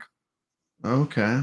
That's why you can't. If you play like Fortnite, Call of Duty, Apex, it's really hard to play those games because you have these people that are using weapons that are not supposed to have rapid fire. And they got rapid fire. They got rapid fire, yeah. And then they have aimbot Mm. that you can put on there. So I mean, aimbot, you shoot them in a freaking foot, but it gives you a headshot. Yeah, I mean that's why I got tired of playing those games. I played all those games. It just got old, man, because these people are all cheating. Like I watch people playing, they'll like shoot right next to your head. It doesn't even hit your head, but it's a headshot. It's That ruins the game. Yeah. If you can cheat, it ruins the game. I mean, Fortnite actually paid a YouTuber, I forget his name now, and they cheated for him just so people would watch him and say, "Oh, I want to play Fortnite. Look, this guy's so good, man. I'm gonna." And he actually got caught cheating. Mm-hmm. It's like these companies, man. They're part of the problem too. I mean, Fortnite making the game and they're showing, they're helping people cheat to make people play the game because I want to be like so and so. Yeah. And you never can get that level because they're cheating for them. Yeah, Goofyfoot, welcome to the club. Goofyfoot says, I was one of those guys. I got kicked off of Xbox. I did too. I got my Xbox account banned for Really? my Xbox 360. It had a mod chip in it, and Microsoft figured out how to figure out if you had a mod. They figured out a way that they could tell if you had a mod chip. And so what they did basically is that console then became like banned where you couldn't connect to Xbox Live. Here's the dumb part. I'm telling you the dumb part. I had bought a bunch of games. I had like bought some Xbox games. And when they did that, they basically locked me out of buying any more games because I was buying some games, Well, that's stupid. I thought it was pretty dumb because at that point, like, I mean, I could still play all the burn games, but I couldn't buy any games from them. I mean, I don't know. To me, that was not a. I mean, it did suck though because then my games I couldn't get any more games on that machine. Yeah, that sucks. But anyway, I mean, the OG Xbox was popular for emulations, but never really put two together. Well, to me, it's like, what's the big deal? You're still buying games. Yeah. People that are going to hack it anyway. You know what I mean? The people that want to do that, you could do that always with everything. I mean, MAME was all started by, people that wanted to keep arcade games alive. A lot of these arcade games, we wouldn't we wouldn't be still playing them if it wasn't for the meme team. You know, I they know, took all right? these games and they rescued them basically by emulating Yeah. them. It's You know? awesome. I wouldn't have my Mr. Do back there because those are know. all memes. Do you ever buy memes or download memes? Papa Bread? For educational purposes only. I was just wondering what's the best website to go to get memes. Yeah. There's a site called Arcade Punks that you can get a lot of good stuff on. Oh, okay. It's called Arcade Punks. They have a lot of stuff, like if you're looking for like emulation stuff. Yeah. They have a lot of Raspberry Pi images. I know you have a Pi, huh? Yep. Yeah, I got a Raspberry. I think it's a Yeah, Raspberry 4. That's where I got all my Pi images that I have. I have 2 Raspberry Pis. Oh, you get 2? Mm-hmm. I got one. I got a one with like I got a lot of the Sega CD and what else is on that one? Yeah. And PS1 games. I have one that's set up just to play Sega CD and PS1 games. I have one that has MAME and everything. Yeah, man, we're marathoning. You know, we're at 2 hours and 47 minutes, T.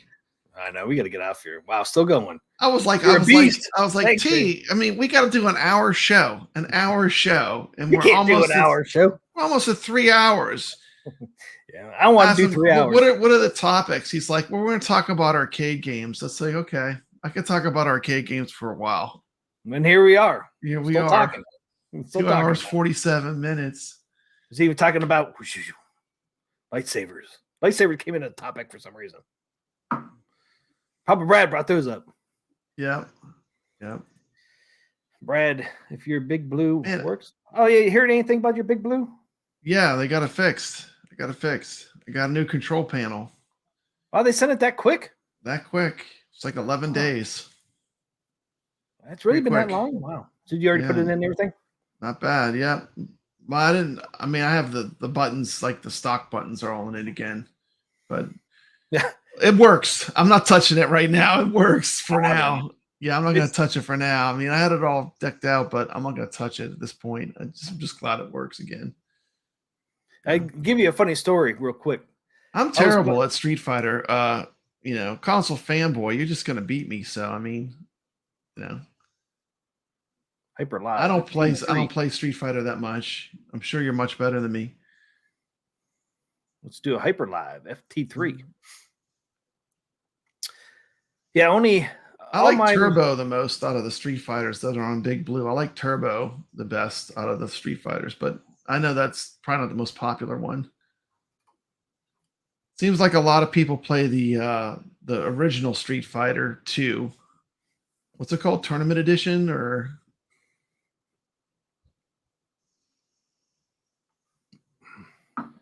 Yeah, I'm not sure. I just picked up Blitz for PS1 and Crash Bandicoot.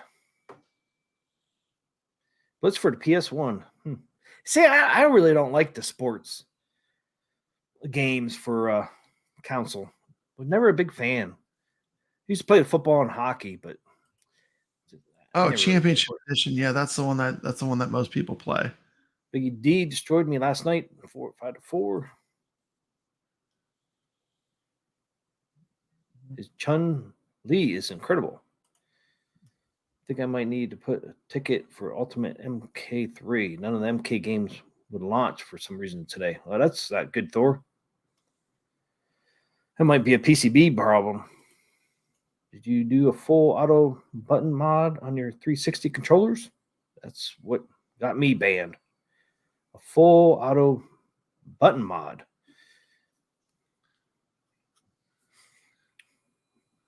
What did that do for you, Goofy? You said it got him banned.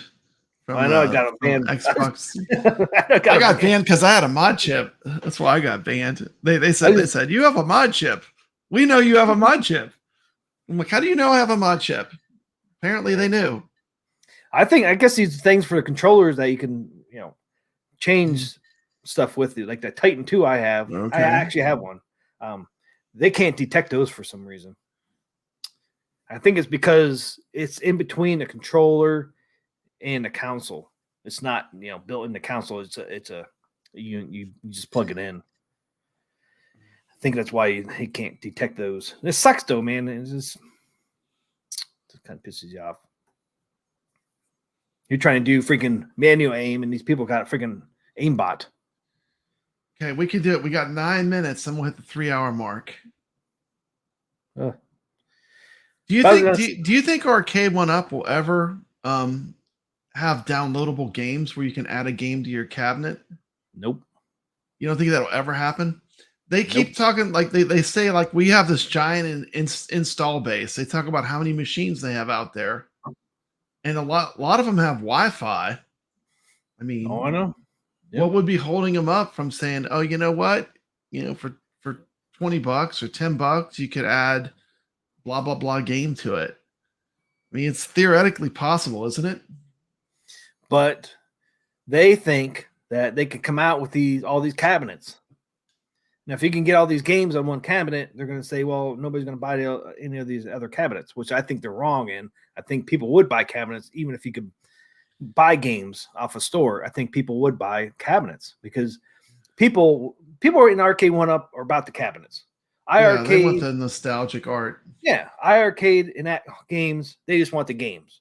But Arcade 1-Up, people who buy Arcade 1-Up want the cabinet. So you could come out and have all these games on each cabinet. But if you come out with a cabinet somebody really likes, they're going to buy that cabinet. They don't care if they have all the games on Pac-Man. They want a Spy Hunter, so they'll get a Spy Hunter just because they want that cabinet. And I don't think their mindset's that way. I think they're like, well, if I have one cabinet that has all these games, then you're not going to buy another cabinet. I think they're totally wrong. I think people would. I would. Those cabinets behind me, if I could play all those games on each of those cabinets, I would still have them. I would still have all those back there. Yeah, it's nostalgia based. Yeah, that's what people buy Arcade 1-Up. But here's my point would be like you could look like a something like Street Fighter Alpha, for example. I mean, a potato can run that game. I mean, like you don't need to have great, powerful emulation to run those type of games. I mean, theoretically, you could add those to the machines. Yeah, Cubs Boy said they stole the No Riser from iircade. Why not steal their download idea too? I don't think they will because they don't see it that way. Yeah. And I wish they would come out with a Gauntlet cabinet. They had the rights to Gauntlet. Come out with a cab. I would buy that one. I might. I like Gauntlet. That'd be cool as long as they did it right. It's got to be a four player, but Gauntlet would be a cool cabinet. Yeah, Gauntlet is a cool cab, and it's a game they already have the rights to, so they can make that cabinet easily. Why didn't they ever make one? I don't understand that. It's a cool cab. I don't get the Infinity game table, really, honestly, still though. It's for families. Yeah. Let's get the families together.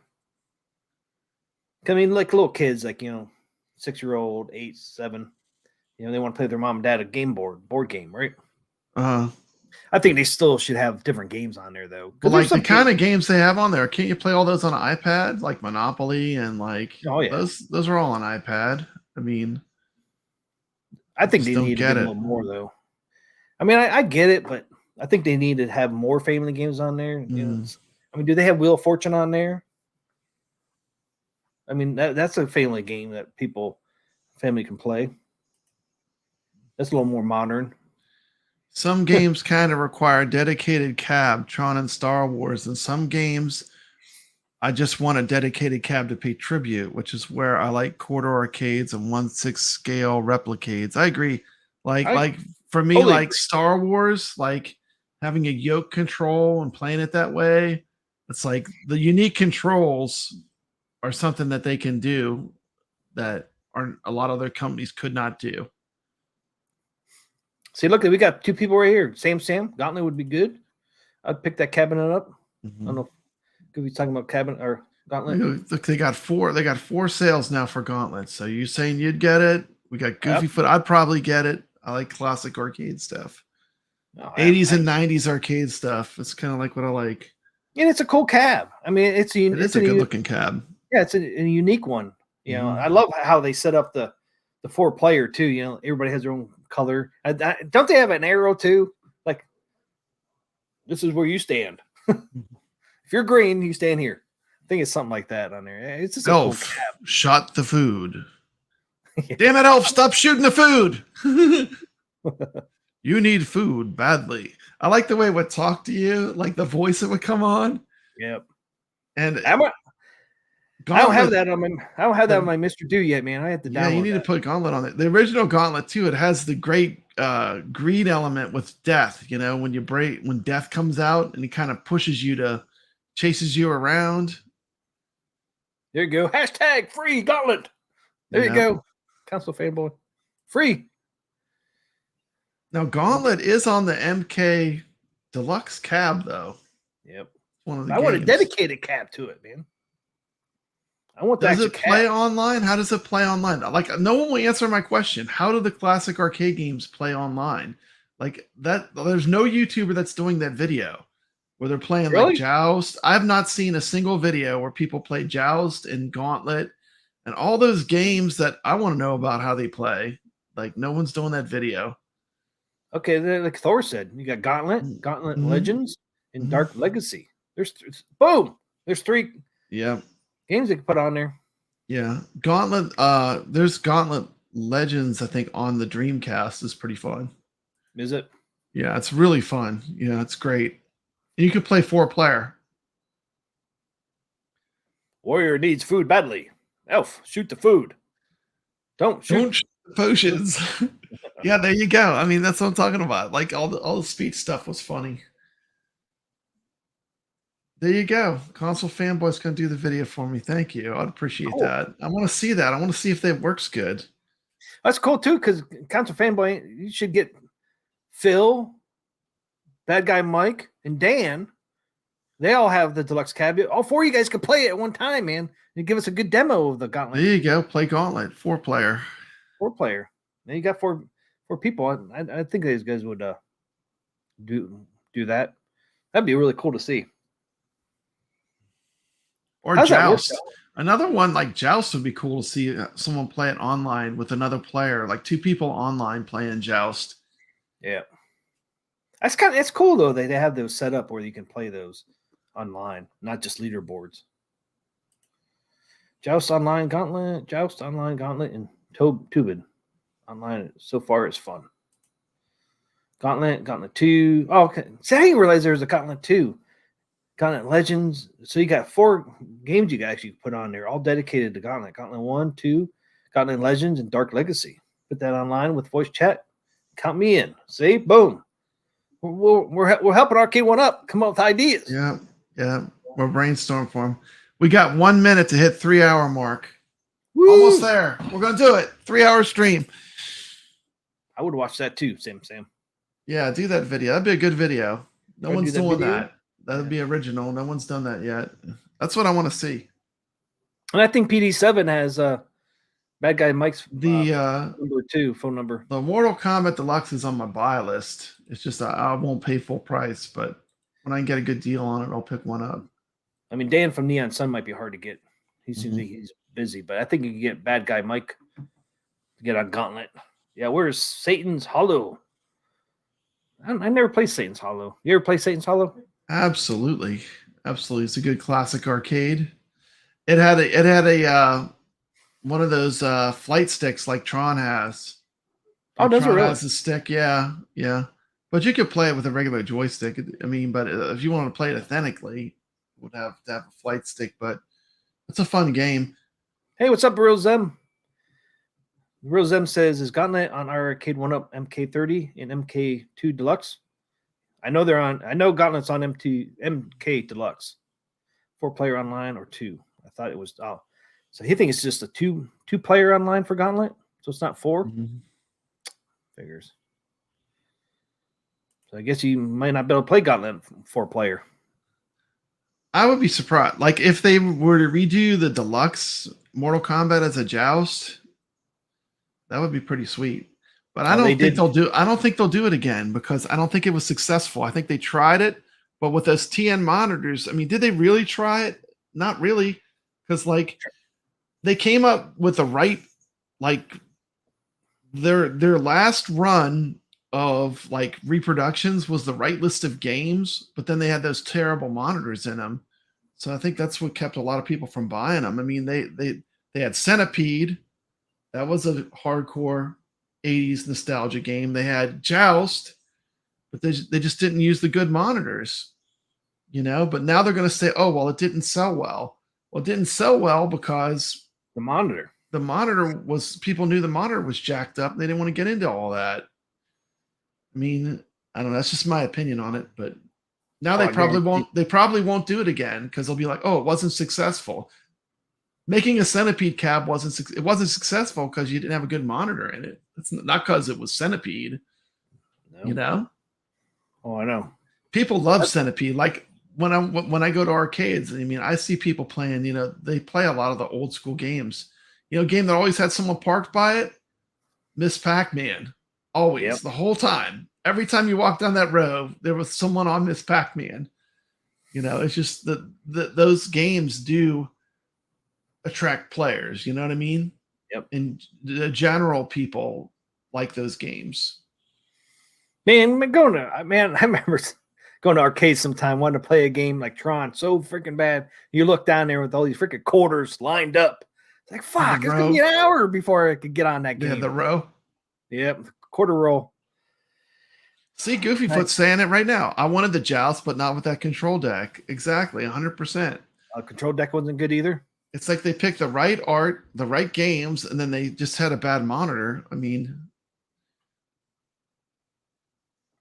yeah, I could see all those games being capped to 2 players because all the fighting games are 2 players. So Gauntlet might be capped to 2 players too. yeah. Yeah, I get that. That's what the real Zim said. Hope I'm wrong about Gauntlet. I know the Capcom games are capped at 2 players online. Most of them are 2 players. I hope that they patch. Well, I guarantee they won't patch it. Playing, probably just fun with 2 or 3 people. Yeah, so all their online games might be just 2 players. Oh man, yeah, you know, because the other thing, man, you have 4 people on there. Can you imagine the lag? They can't get their lag with 2 players. People. I mean, can you imagine 4? Oh man, the lag would be so freaking whacked. Yeah, I guarantee it's capped to 2. I think some of those reskins are missing the internet connectivity too. Yeah, I don't know why all their games don't have Wi-Fi. I mean, it's an easy way to update these cabs with Wi-Fi. All cabs. Since who was the first one that had Wi-Fi? Was it Tron? Or was there a cabinet before Tron that had Wi-Fi? I can't remember what first cabinet. Whatever first cabinet had Wi-Fi, all the ones after that should have Wi-Fi. For anything, for updates only. Yeah, just even for updates. I mean, for the cost the cabs are, they should have Wi-Fi. I mean, if they were $200 or $300, that would be different, but they're charging more than that now. Yeah, like my Dragon's Lair doesn't have Wi-Fi, and so they're probably never going to do an update patch for it, even though they could do it through, a download. But all cabs should have Wi-Fi just for anything updates. The easiest way to update them. Plus, you can do leaderboards. Leaderboards are good to have too. Yeah, leaderboards are good to have, but my main thing is like updates. Because I guarantee they'll never do a Dragon's Lair update. Yeah, well, they can't because it doesn't have the online. You'd have to like do like something where you plug it in, huh? Like connect it to a computer, or I don't know how you do it if you don't have Wi-Fi. Well, I think there's a port in there that I know you can use to there is do updates. Port. Yeah, it has a USB too. Can't you download the file and then put it on a memory stick, and then stick it in the USB? And they should be able to do that, but they don't seem to be worried about that at all, and I don't understand why. But because there's other games they did that, you did a download and then did a memory stick.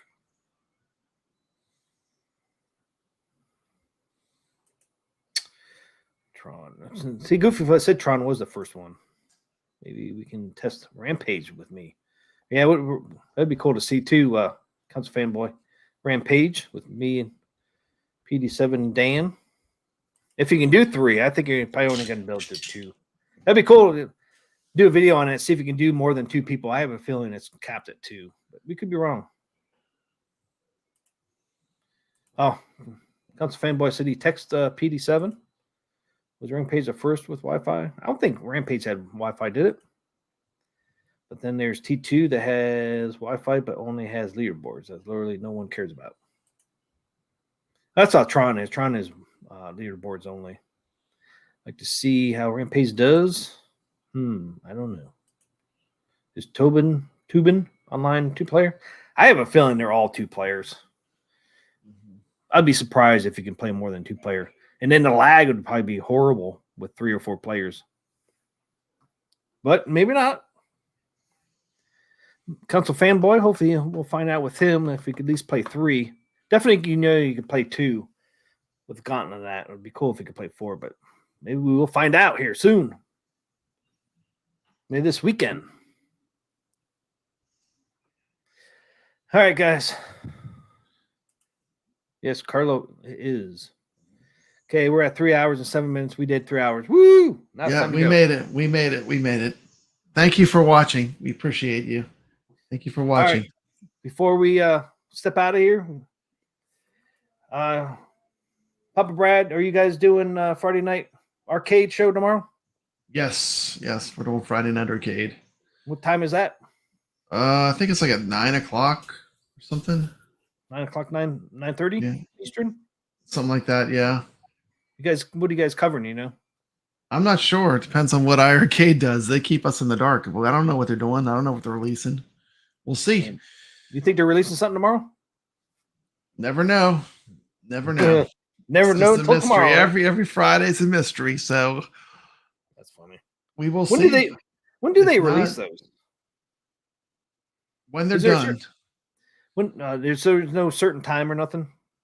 No. Well, sometimes they give like release times for games, but I don't know. We'll have to wait and see. What are you breaking over there? Nothing, man. I'm just All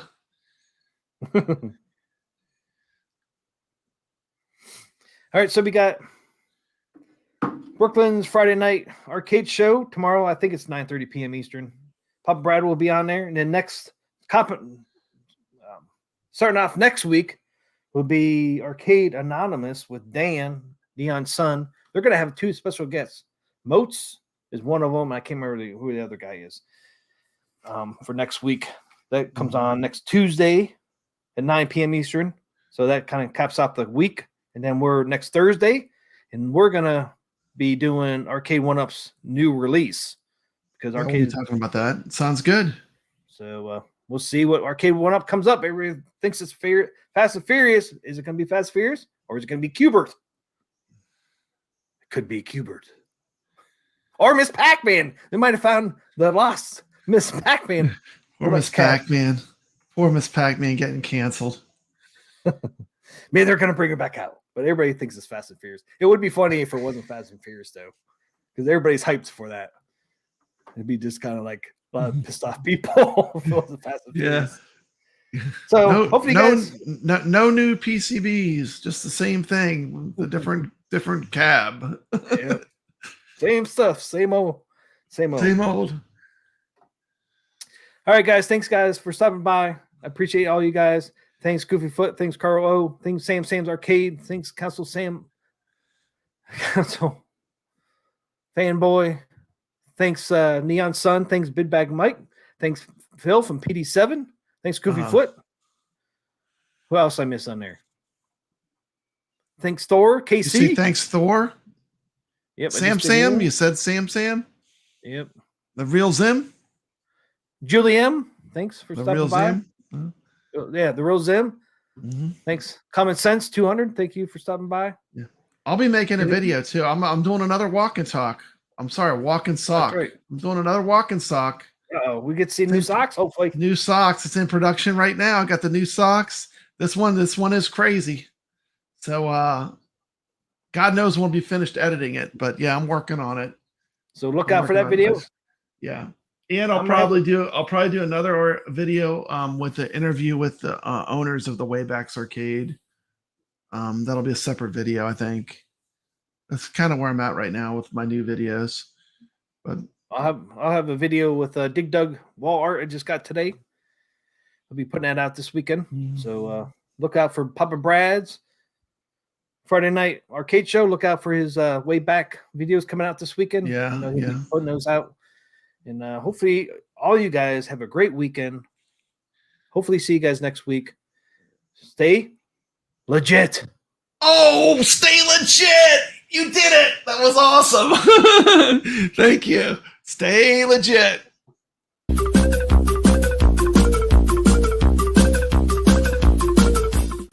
TMCLOSKY presents Arcade Talk live stream.